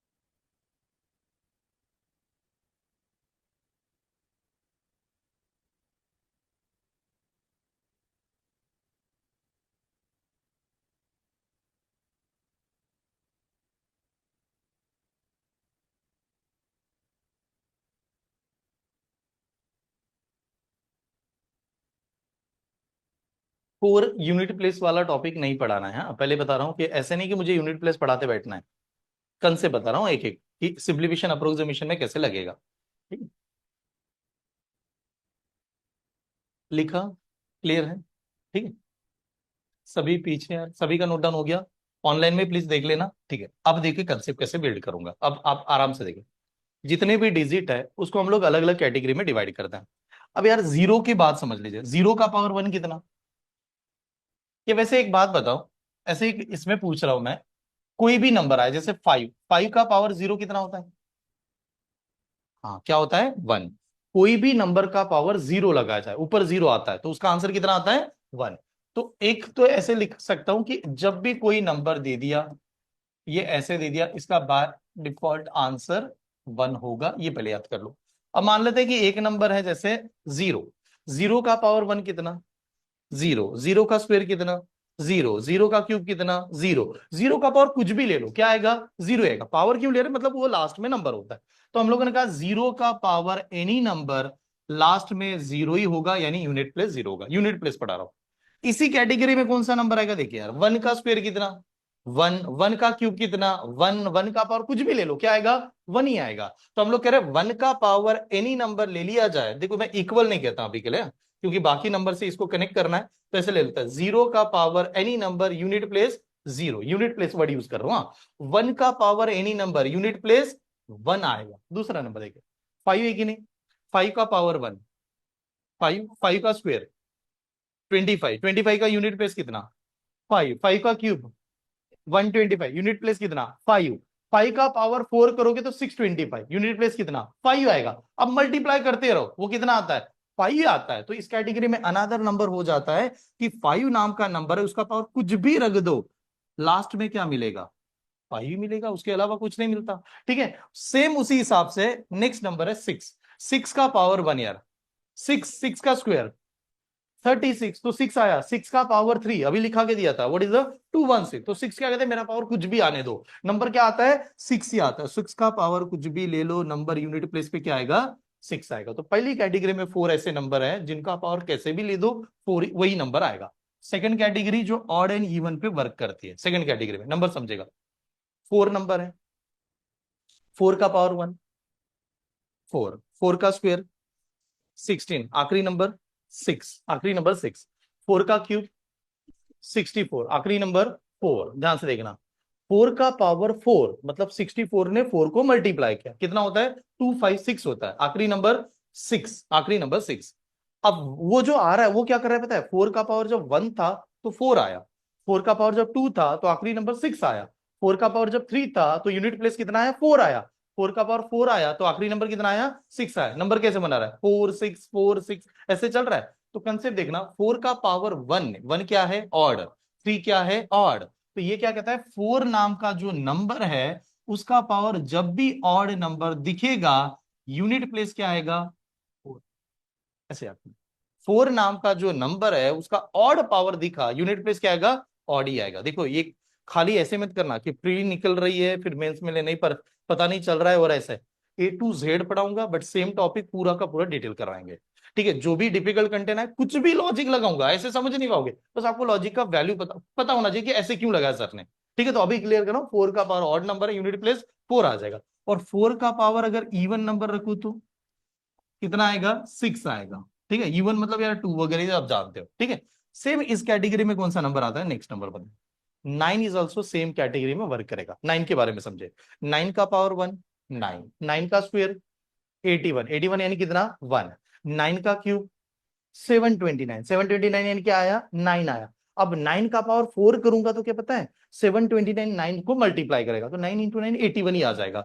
तो नाइन क्या कहता है? नाइन का पावर अगर ऑड नंबर दिखा तो यूनिट प्लेस पे क्या आएगा? नाइन ही आएगा। और नाइन का पावर अगर इवन नंबर दिखा, इवन नंबर दिखा तो यूनिट प्लेस पे क्या आएगा? वन आएगा। नोट डाउन कीजिए, ये वाला चार्ट बने।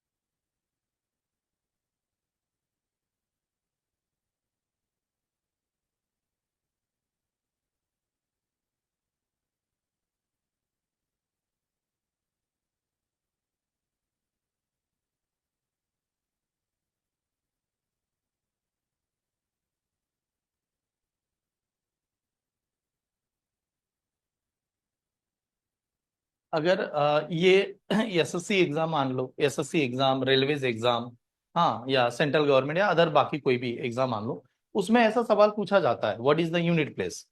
ठीक है, कि यूनिट प्लेस कैसे आएगा। बैंकिंग में कभी भी ऐसा सवाल आया ही नहीं है, what is the unit place. हम लोग ऐसे सवाल के लिए नहीं पढ़ रहे यूनिट प्लेस क्या आएगा। मेरा पर्पस समझेगा, मेरा पर्पस क्या है, कैलकुलेशन करूं और लास्ट वाले नंबर से आंसर बता के चला जाऊं। ठीक है, तो दैट इज अ डिफरेंट। हाँ, एसएससी के लिए पढ़ूंगा, रेलवेज के लिए पढ़ूंगा, तो अप्रोच क्या होगा, सीधा सवाल आएगा, यूनिट प्लेस बताओ कौन सा था। हाँ, हमारे लिए क्या आएगा, कैलकुलेशन करके दिखाओ सही ऑप्शन क्या है।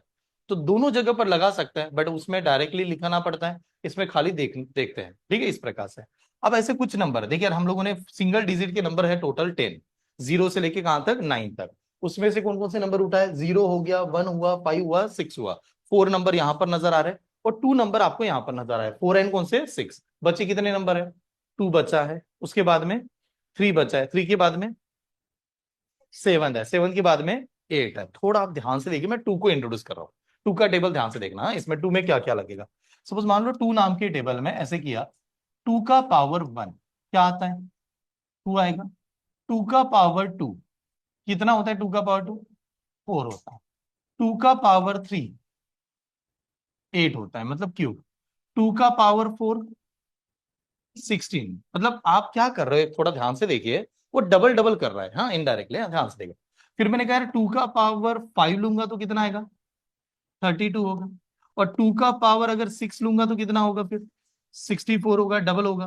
2 का पावर 7 लूंगा तो कितना होगा, 128 होगा। और मैंने कहा 2 का पावर 8 लूंगा तो कितना होगा, इसका डबल कितना होगा, 256 होगा। ठीक है, यहां तक आ गए, ये स्टेप समझ में। चलो यहां पर ही लिखता हूं, अगर मैंने कहा 2 का पावर 9 लूंगा तो कितना होगा, 512। और 2 का पावर 10 लूंगा तो कितना होगा, 1024। ये दिखा 1024, हाँ, ऐसे नंबर। अब देखिए, दो पर्पस है, एक 2 का पावर 10 तक याद होना चाहिए, लगने ही वाला है, 99% एग्जाम में लगेगा। ठीक है, मतलब आप कैलकुलेशन करोगे सर आया ऐसा नंबर, क्योंकि कुछ बेसिक नंबर है उसका पावर वो पूछेगा। ठीक है, 2 का पावर 10 तक याद होना चाहिए। दूसरा, इस चार्ट को यूनिट प्लेस के हिसाब से हमें समझना है। यूनिट प्लेस के हिसाब से देखिएगा, आपको क्या नजर आएगा यहाँ पर, पहले 2 आया, फिर 4 आया, फिर 8 आया, फिर आया 6। ये यूनिट प्लेस है, ध्यान से देखिए, ये आ गया। दोबारा साइकिल देखिए, फिर 2 आया, फिर 4 आया, फिर 8 आया, फिर आया 6, यहां तक आया। अगर आप आगे जाओगे तो दोबारा क्या आएगा, 2 आएगा, 4 आएगा, 6 आएगा, 8 आएगा। तो 2 नाम का जो नंबर है, 2 नाम का जो नंबर है, उसका अगर मैं कोई भी पावर रखता हूं तो उसका यूनिट प्लेस क्या हो सकता है, 2 हो सकता है, 4 हो सकता है, 8 हो सकता है और 6 होता है। इसके अलावा आंसर नहीं होता। तो बहुत बार लोग क्या करते हैं ना, कैलकुलेशन न करते हुए खाली नंबर देखते हैं, आखिरी नंबर पावर देखा, आंसर टिक करके भाग जाएंगे। हम लोग क्या करेंगे, पूरा कैलकुलेशन करेंगे। अब इसमें भी सर 2 का पावर कब कौन सा लिखे, उसका आगे कंडीशन बताता हूं, नोट डाउन कीजिए।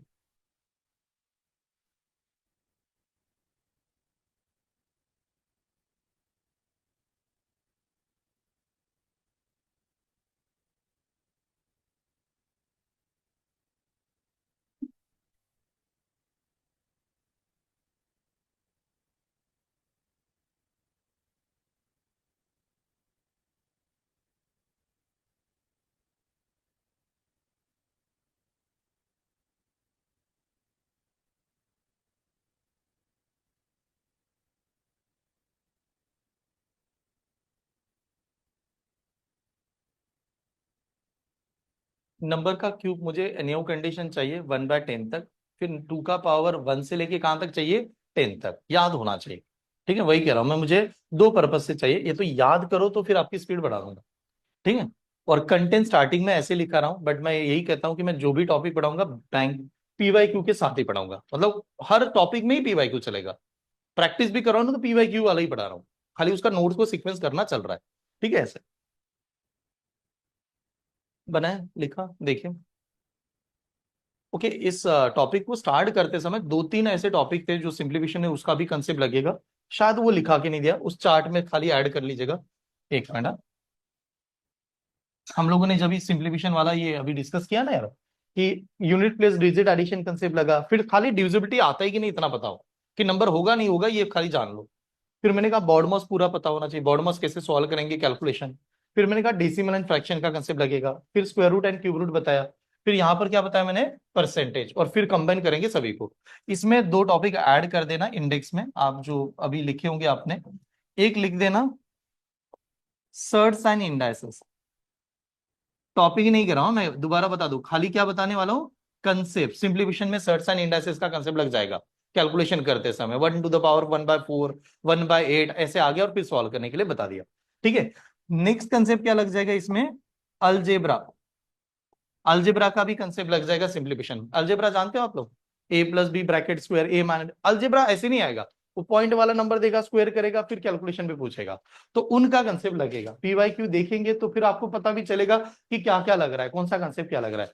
तो ये दो दो टॉपिक ऐड करना, इससे अलावा भी कोई आता है तो उस समय मैं बताऊंगा ये डेफिनेटली। ठीक है, चले तो यहां पर आता हूँ, ये नेक्स्ट जो अभी कंसेप्ट बना रहे थे, 2 का पावर लिखा आप लोगों ने, ऐसे मानते हैं।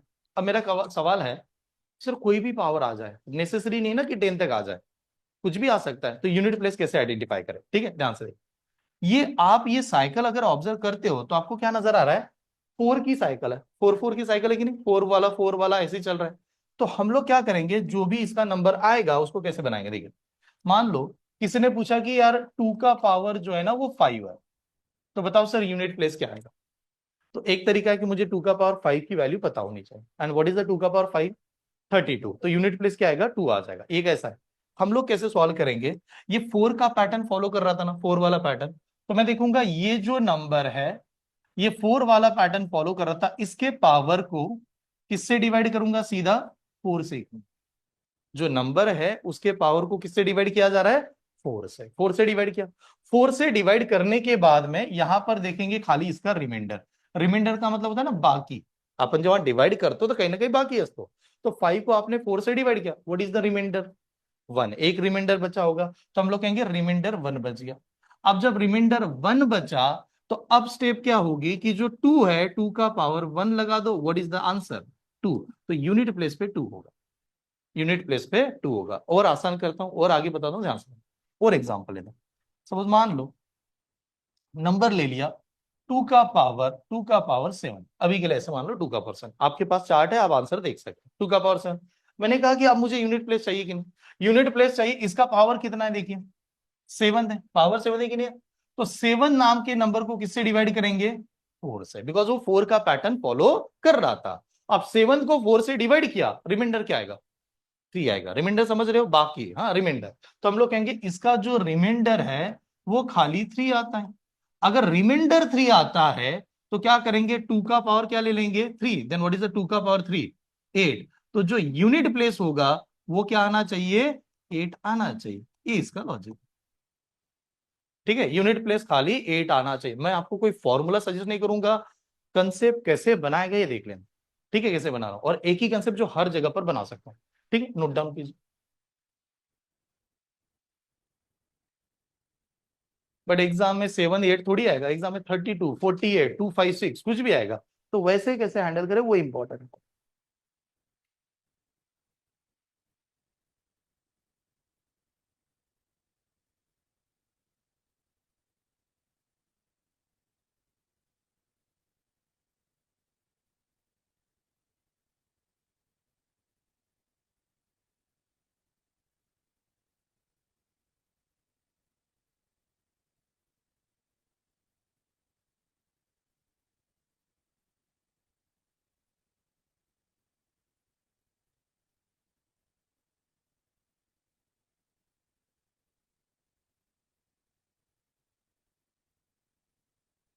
ठीक है, क्लियर। तो देखिए एक एग्जांपल और बताता हूँ, हाँ और 2 3 एग्जांपल लेता हूँ, फिर वो बहुत अच्छा क्लियर होगा, फिर डिफिकल्ट कोई भी आ जाए आप अपने आप आंसर दे दोगे। मान लो ऐसे नंबर आ गया सब सर, 2 का पावर 131 है। अब मान लेते, आप गूगल कर सकते हो, आपको नंबर मिलेगा, हाँ नंबर गूगल करके देख लो, आप अगर चाहिए तो गूगल करके देख लो। किसी को अगर 2 का पावर 131 नंबर देखो, एक बड़ा नंबर आया होगा, होता है कि नहीं, देख लो ये भी, नहीं तो टाइप ही नहीं हो रहा, ऐसे होगा आपसे, लिखा आपने बनाया, आया, प्रीति मैम आ गया आपका, ठीक है चलो वो जो भी है, ठीक है आंसर आ गया है, ठीक है।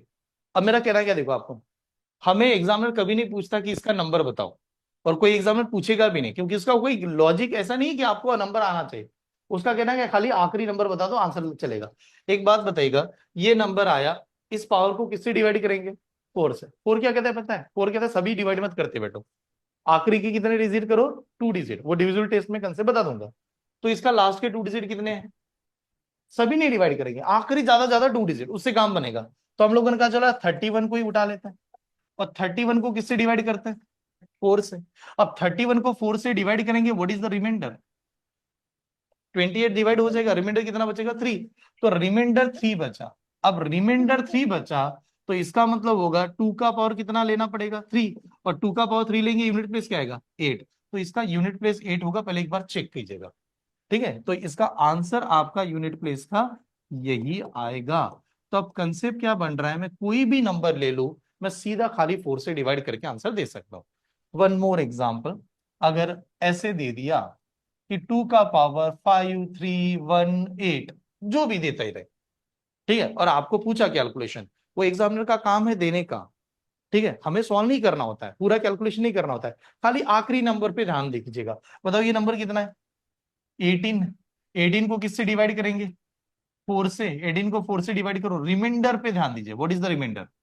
2। मतलब क्योंकि 16 जाएगा तो 2 बचेगा, रिमाइंडर 2 बचा। अब रिमाइंडर 2 बचा तो इसको लिखेंगे क्या? 2 का power 2, then what is the answer? 4। तो उसका यूनिट प्लेस 4 होगा यार, ये वाली स्टेप। यस, ठीक है, नोट डाउन कीजिएगा, और यही स्टेप हर जगह पर लगेगी, ये बताना।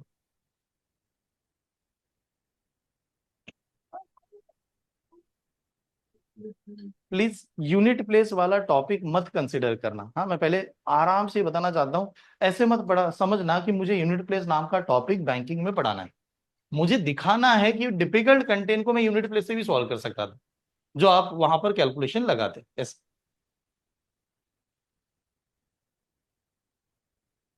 सेंट्रल में तो आएगा, ये मैंने पहले भी बताया। अगर मैं रेलवेज की तैयारी कर रहा हूँ, बैंक एसएससी दे रहा हूँ, तो क्लियर कट एक सवाल आपको यूनिट प्लेस पे नजर आने वाला है, एक दो सवाल। ठीक है,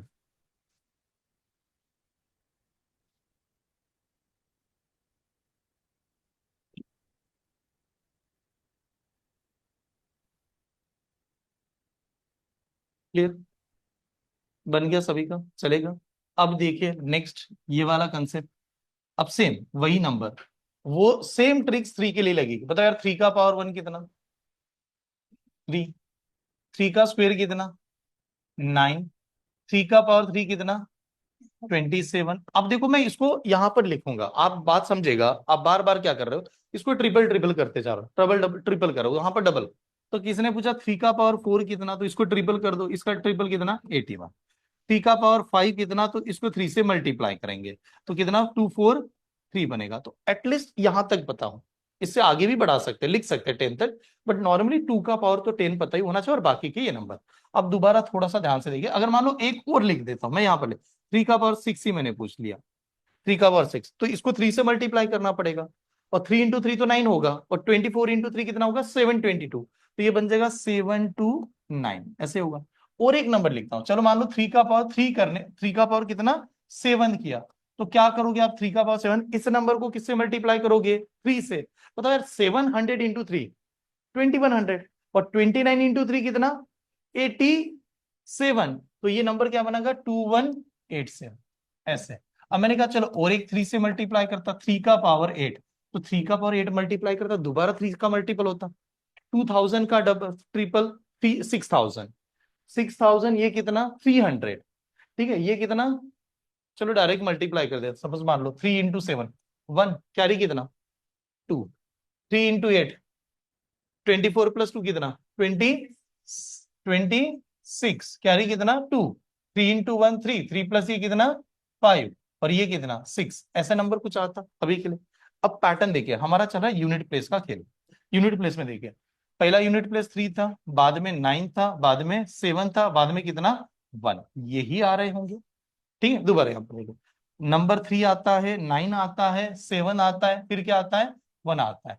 तो हम लोग अगर 3 का यूनिट प्लेस कोई भी पावर ले लिया जाए, तो उसका यूनिट प्लेस पे क्या हो सकता है? यूनिट प्लेस पे 3 हो सकता है, 9 हो सकता है, और 1 7 और 1 हो सकता है, इसके अलावा कोई आता ही नहीं है। ठीक है, कितना भी पावर क्यों ना हो जाए। तो ये नोट डाउन कीजिए, ये बने।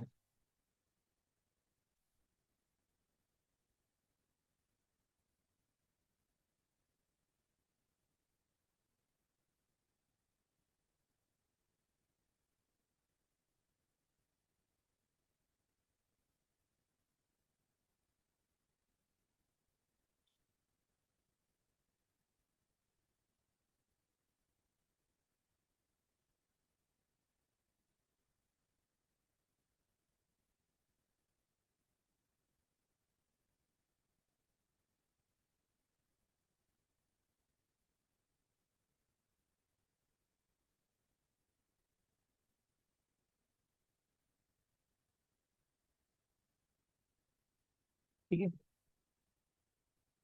आज ये दो कंसेप्ट कंप्लीट करता हूँ। हाँ, कौन से concept? Unit place, unit place and digit addition.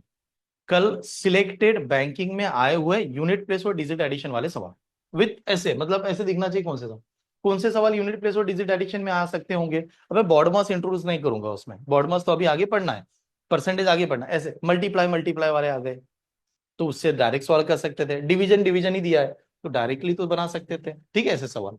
और बहुत बड़े मल्टीप्लिकेशन आ गया तो मैं हम लोग कैसे अप्रोच बनाते, तो वो सभी आपके सामने रखता हूँ। ये क्लियर है? ठीक है, चलो इसकी मेथड सेम समझते हैं। अब मान लो थ्री का पावर, एक कोई नंबर ले लेता हूं, 7 आ गया, वही आप चेक कर सकते हो।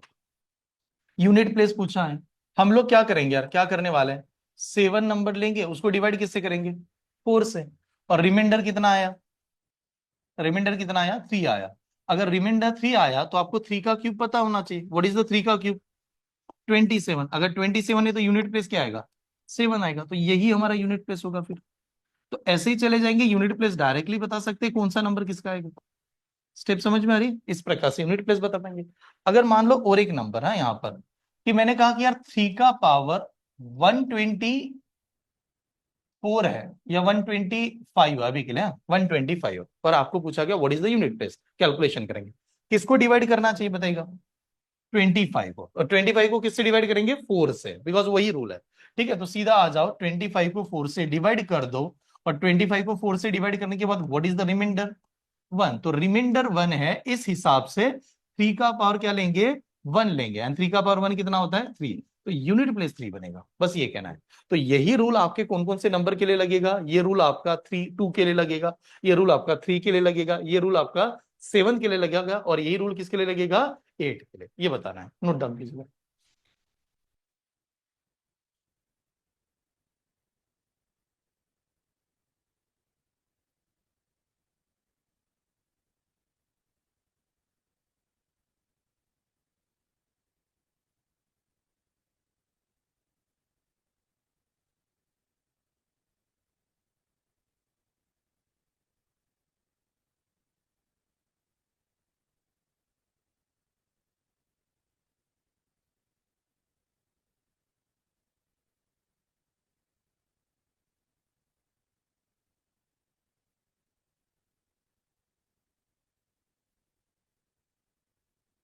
ठीक है, तो डायरेक्ट डायरेक्ट 7 और 8 का एग्जाम्पल लेता हूँ, जो आपके सामने डायरेक्टली रखता हूँ, फिर आप डिसाइड कीजिएगा कैसे आंसर आ रहा है।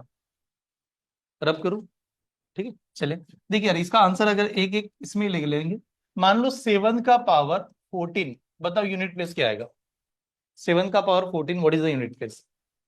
सेम प्रोसेस, पूरा method. What is the unit place? 9। हाँ, 9। क्या करोगे? सेम वही है, 14 को किससे डिवाइड करेंगे? 4 से। रिमाइंडर कितना आया? 2 आया, रिमाइंडर 2 आया। अब जब रिमाइंडर 2 आया तो सीधा क्या करेंगे? 7 का क्या लेंगे? स्क्वायर। 7 का स्क्वायर कितना है यार? 49। 49 है तो यूनिट प्लेस क्या बना? 9। तो ये हमारा बनेगा यूनिट प्लेस। ठीक है, ऐसे डायरेक्ट चले जाएंगे। स्टेप समझ में आ रही है? ठीक है, चलो और एक नंबर ले लेता हूं यहां पर। नेक्स्ट नंबर है, मान लो 8 नाम का नंबर है। 8 नाम का नंबर है, उसका वहां पर पावर दे दिया 311।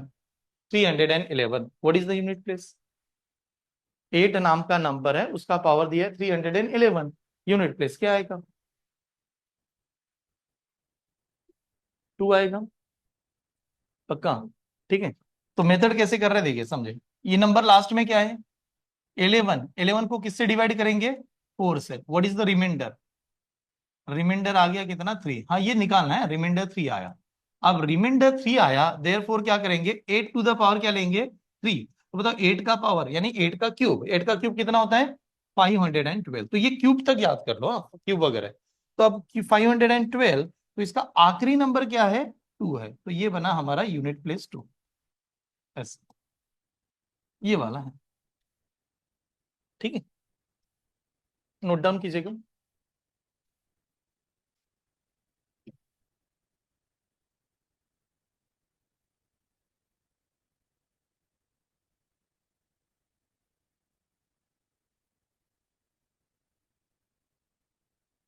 नोट डाउन देख लीजिए, नोट नोट करके लिखे, एक नोट डाउन होने के बाद नोट करके लिखे, नोट। हाँ, नोट, पर नंबर 2, 3, 7 and 8, फॉर नंबर 2, 3, 7, 8, हाँ, 2, 3, 7, 8, मतलब कौन से नंबर के लिए? 2, 3, 7 and 8, इनके लिए, हाँ, ऐसे, फॉर नंबर 2, 3, 7, 8। हम लोग कैसे यूनिट प्लेस फाइंड कर रहे हैं? पावर, क्या कर रहे हैं यहाँ पर? पावर डिवाइडेड बाय 4, ऐसे कर रहे हैं, power divide by 4, power divide by 4, और बाद में क्या फाइंड करने हम लोग यहाँ पर? रिमाइंडर। अब वो क्या कहते हैं? रिमाइंडर फाइंड कर रहे हो, लेकिन अगर पावर डिवाइड बाय 4 और रिमाइंडर फाइंड करते समय बट रिमाइंडर इज अ 0, ये भी तो हो सकता है कभी कभार क्या आ जाए, रिमाइंडर 0 ही आ जाए। तो व्हेन रिमाइंडर इज अ 0, तो दैट टाइम कंसीडर, ऐसे लिख समझ लो, दैट टाइम कंसीडर, जो हम लोग नंबर लेते हैं, ठीक है, तो रिमाइंडर 0 = 4, 0 की वैल्यू क्या रख देना है? 4, क्योंकि देखो समझेगा, आप कोई भी नंबर से उसी नंबर को डिवाइड करो, रिमाइंडर क्या आएगा? 0 ही आ जाएगा। तो रिमाइंडर कभी भी 4 आने वाला ही नहीं है। तो उस केस में जो रिमाइंडर 0 जब आया, पावर कितना ले लेना? 4 ही ले लेना। एग्जाम्पल समझेगा, एग्जाम्पल ऐसे ले लेते हैं, 2 का पावर 8 आप सभी जानते हैं, कितना आंसर है बताइएगा? 2 का पावर 8, 256 है कि नहीं? तो यूनिट प्लेस है 6, ठीक है। तो हम लोग इसको कैसे सॉल्व करेंगे? हमारा ये रहेगा कि यार ये नंबर 8 है, तो मैंने कहा 8 को किससे डिवाइड करेंगे आप? 4। What is the remainder? तो रिमाइंडर तो 0 आया, तो आप ये नहीं कह सकते 2 का पावर 0 ले लो, बिकॉज 2 का पावर 0 लगे तो अकॉर्डिंग टू द मैथ्स उसका आंसर क्या आना चाहिए? 0 या 1 आना चाहिए। एनी नंबर उसका पावर 0 यानी 1 आना चाहिए, 1 आंसर नहीं आएगा सर। तो उस केस में क्या आ रहा है? व्हेन रिमाइंडर इज अ 0, जब रिमाइंडर 0 हो जाए, तो वो जो नंबर है 2, उसका पावर कितना ले लो? 4 ले लो। देन व्हाट इज द 2 का पावर 4? 16, और 16 का यूनिट प्लेस क्या होता है? 6 होता है। ये कहता है कि 6 कर, ये यूनिट प्लेस, ऐसे। चलो नोट डाउन कीजिएगा, ये सभी के लिए, हाँ, ये कौन से नंबर के लिए रूल है फिर? ये 2, 3, 7 और 8 के लिए। तो यहां पर ये कंसेप्ट कंप्लीट।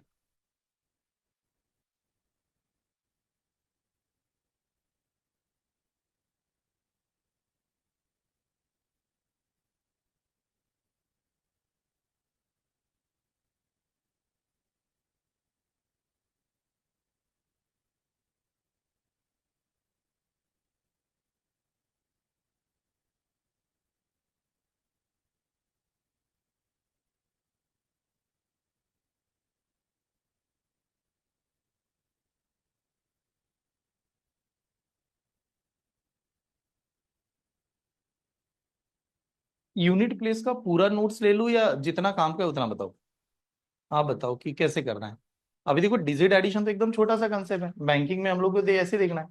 पूरा नोट्स कंडक्ट करे, मतलब जो पीडीएफ वाली जो हम लोग इंस्टीट्यूट में पढ़ाते हैं, या जितना एग्जाम में आता है उतना ही पढ़ाओ कि कंसेप्ट में। हाँ, पूरा कंप्लीट कर लो। पूरा मतलब कैसे? देखो दो ऑप्शन है, पहले ये समझ लो, यूनिट प्लेस फाइंड करो। What is the unit place? Banking में नहीं आएगा, हम लोग वो टॉपिक हमें नहीं पढ़ रहे हैं। हम लोग टॉपिक कौन से पढ़ रहे हैं? सिंप्लीफिकेशन एंड अप्रोक्सीमेशन, जहां पर मुझे स्कोर करना है। तो मेरा कहना था कि मैं जहां जहां मुझे नंबर लगे वैसे मैं आंसर बनाऊं। रेलवे एसएससी में आ गया तो दैट टाइम कैसे सवाल ही आ गया, कंसेप्ट आपके पास है वैसे है। तो अब दो चॉइस है, या तो मैं क्या करूं, पूरा नोट्स जो बनी हुई है क्लास की वो सॉल्व करवाओ, फिर बैंकिंग की पीवाईक्यू करवाओ। एक ये तरीका हो गया। एक कैसे ना, थोड़ा सा प्रैक्टिस के लिए आपको दिखाऊं कि कैसे करना है, और सीधा बैंकिंग वाले कंटेंट लगा लो। कौन सा बेस्ट है, पहली वाला है सेकंड वाला है? सेकंड वाला कर दूं डायरेक्ट डायरेक्ट? हाँ, कंसेप्ट तो बताऊंगा, ऐसा नहीं है नहीं सॉल्व कराओ एकदम। हाँ, बैंकिंग का पीवाईक्यू कि यार बैंकिंग में कैसे लगाता है, ठीक है, और हमारे पास वो कंसेप्ट वाली नोट्स। हाँ, चलिए तो अभी एग्जांपल लेता हूँ, अभी थोड़ा जो टाइम बचा है उसके लिए एक दो एग्जांपल, फिर बाकी का पीवाईक्यू कल से स्टार्ट करता हूँ उनका। ठीक है, देखो एकदम बेसिक वाला एग्जांपल पहले समझ लो,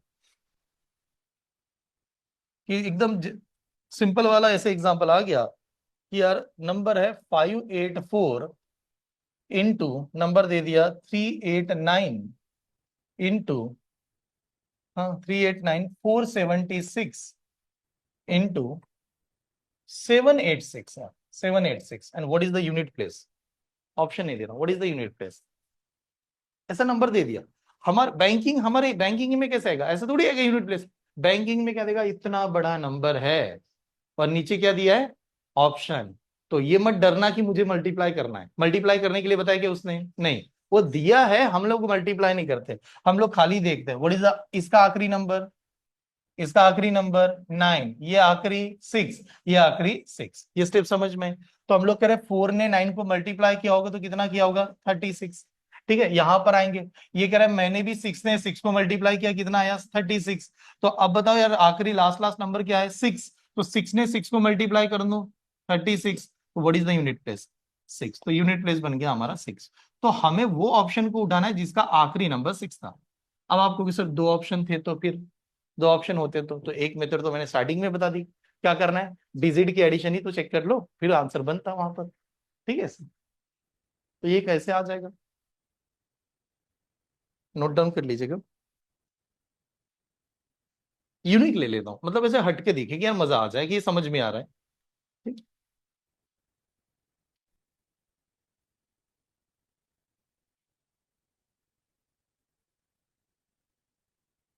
इसमें एसएससी मिक्स नहीं कर रहा हूँ, प्लीज ध्यान रखिए, हमारा गोल को मैं भटका नहीं रहा हूँ आपको। मुझे क्या चाहिए कि इस बार की एग्जाम आई और मेरा पहली बार सिलेक्शन हो गया, और मैं आपको साथ में लिखा के भी दे रहा हूँ कि जितने भी स्टूडेंट अगर रूल प्रॉपर फॉलो करोगे, जो मैंने आपको कहा, टॉपिक का नाम, पीवाईक्यू का 10 साल का क्वेश्चन पेपर, और क्या होगा अभी कुछ दिनों के बाद में ऐसे होने वाला है क्लास में कि हम लोगों ने जो बुक के साथ कंटेंट पार्टनर अड्डा 24/7 को हायर किया, सिलेक्टेड किया। अभी क्या होगा ना, अड्डा 24/7 जो आप देखते हो वीडियो या कंटेंट देखते हो, उसका और इंस्टीट्यूट का कोलैबोरेशन हुआ है।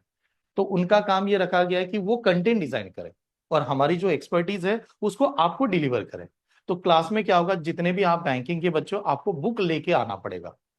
पहले कैसे था स्कूल लाइफ में, अभी तक मैंने आपको कभी नहीं पूछा कि यार बुक कहाँ पर है, कैसे है। अब क्या होगा, रोज पूछूंगा बुक आई कि नहीं, हाल आया हो तो बता, सॉल्व कितना किया, क्यों नहीं किया, ये वाला चलेगा। ठीक है, उसमें कैसे ना स्टार्टिंग में लगेगा, लेकिन अगर आप एक हैबिट लगा लो कि ये पीवाई क्यों आई है ना, तो सॉल्व तो करना ही पड़ेगा कि नहीं। ठीक है, लेवल समझ में आएगा, 10 साल के क्वेश्चन पेपर आपसे सॉल्व करवाएंगे तो 100% रिजल्ट आएगा, मैं बता रहा हूँ। स्टार्टिंग से ही जिस एग्जाम को आप टारगेट कर रहे हो, गोल बना रहे हो, उसका हर वीकली एक मॉक टेस्ट स्टार्ट करता है। जीरो आ जाए तो भी मतलब नहीं, बट स्टार्टिंग से प्रैक्टिस होनी चाहिए कि चलो पहली बार फेल हुआ, दूसरी बार फेल हुआ, इतनी बार अगर सॉल्व करोगे बाद में तो वो ऑटोमेटिकली स्कोर पे दिख ही जाएगा आपका कि रिजल्ट कैसे आने वाला था। ठीक है, और देखिए जो इस बार का जो सीईटी वालों का रिजल्ट लगा इंस्टीट्यूट का, जो 99 या 90 के अबव बहुत सारे बने, वो रिजल्ट हम लोग गवर्नमेंट वालों को, बैंकिंग वालों को ब्रेक करना है, ये मान के चले। वो लोग टॉप कर सकते हैं इंस्टीट्यूट में, अगर ऑल ओवर इंडिया अगर उनका आता है, तो हमें ये दिखाना है कि हमारी एक बैच बनी, नियर अबाउट 30 मान लो आप लोग, कि इस बैच का सभी का प्रीलिम निकल गया। ठीक है, वो दिखाना है कि वो कैसे बनाए थे, उसका रीजन बताओ। इस वजह से स्टार्टिंग से उसी पे वर्क कर रहा हूं। ठीक है, चले और एक एग्जांपल, ये देखिए ऐसे एग्जांपल आता है, 5627 to the power 153 into 671 to the power 230। Option दे देता हूं, 7931। अब हाँ देखते हैं, मतलब कितने लोग ट्राई करते हैं, ये पहले देखता हूँ फिर बता दूंगा आंसर। 7, ओके, अदिति इनका 7, 7, हाँ 7, ओके। निकिता, हाँ निकिता ऑनलाइन से कह रही है 7 आएगा, निकिता पावर, हाँ 7 आएगा, हाँ। देखो एकदम बेसिक है, कुछ भी नहीं है, हमें आखिरी नंबर देखना होता है कैलकुलेशन करते समय, what is the last number, और 7 का पावर कितना है 153, ऐसे यूनिट प्लेस चल रहा है, तो यहाँ पर लिख रहा हूँ 7 का पावर 150 इंटू इसका लास्ट नंबर 1, 1 का पावर कितना है 230, बिकॉज हमारा कंसर्न नहीं है कैलकुलेशन, हमारा है लास्ट नंबर। देखिए सर, अब यार ये 7 का पावर 153 है, तो 7 के लिए रूल क्या है, ठीक है 7 के लिए रूल क्या है, last two digit divisible by 4। What is the last two digit 53, 53 को किससे डिवाइड किया 4 से, what is the remainder 1, remainder 1 आता है कि नहीं। तो हम लोग क्या करेंगे, रिमाइंडर 1 आने के बाद 7 का पावर क्या कर देंगे 1 करेंगे, ये स्टेप समझ में।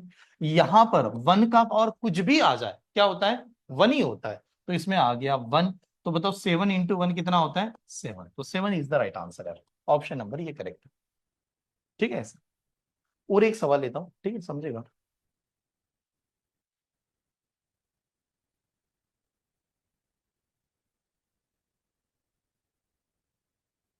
ठीक है, आगे बढ़ जाऊं। यूनिट प्लेस पे ध्यान रहिए, बाकी तो बहुत बेसिक है। देखिए नंबर ऐसे दिया, 3625 raise to the power 333 into 4268 raise to the power 650 45, and what is the unit place? तो यूनिट प्लेस पे पहला ऑप्शन है 6, then 3, then 4 and then is a 0। 0,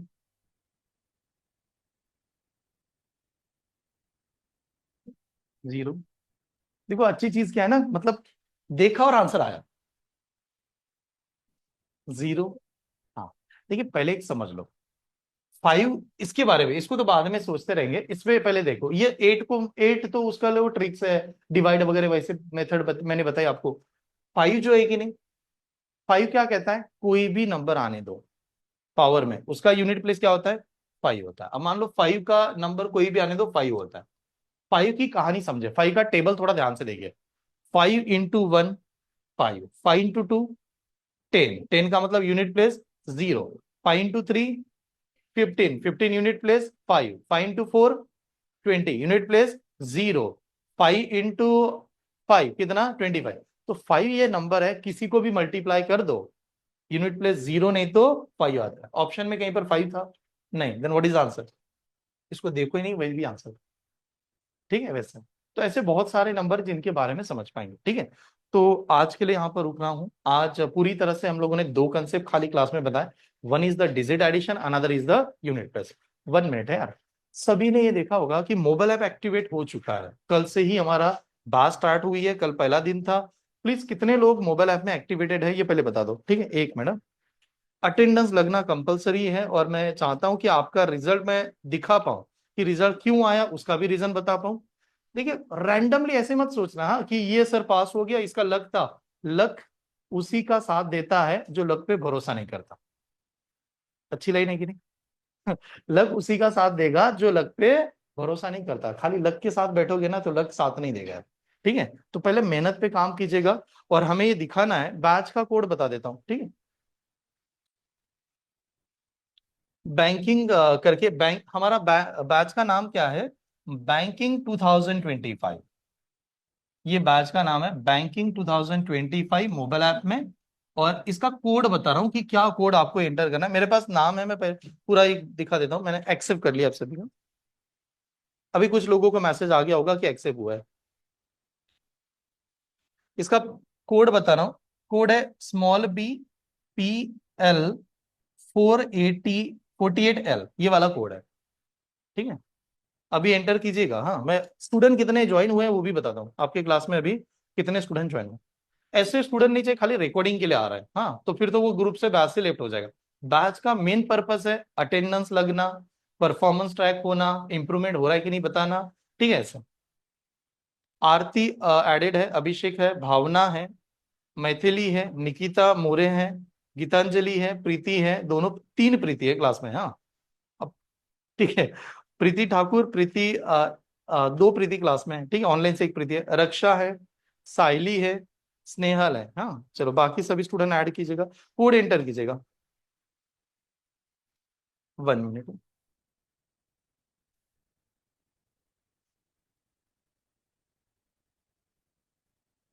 online में सभी ने पहले देख लेना।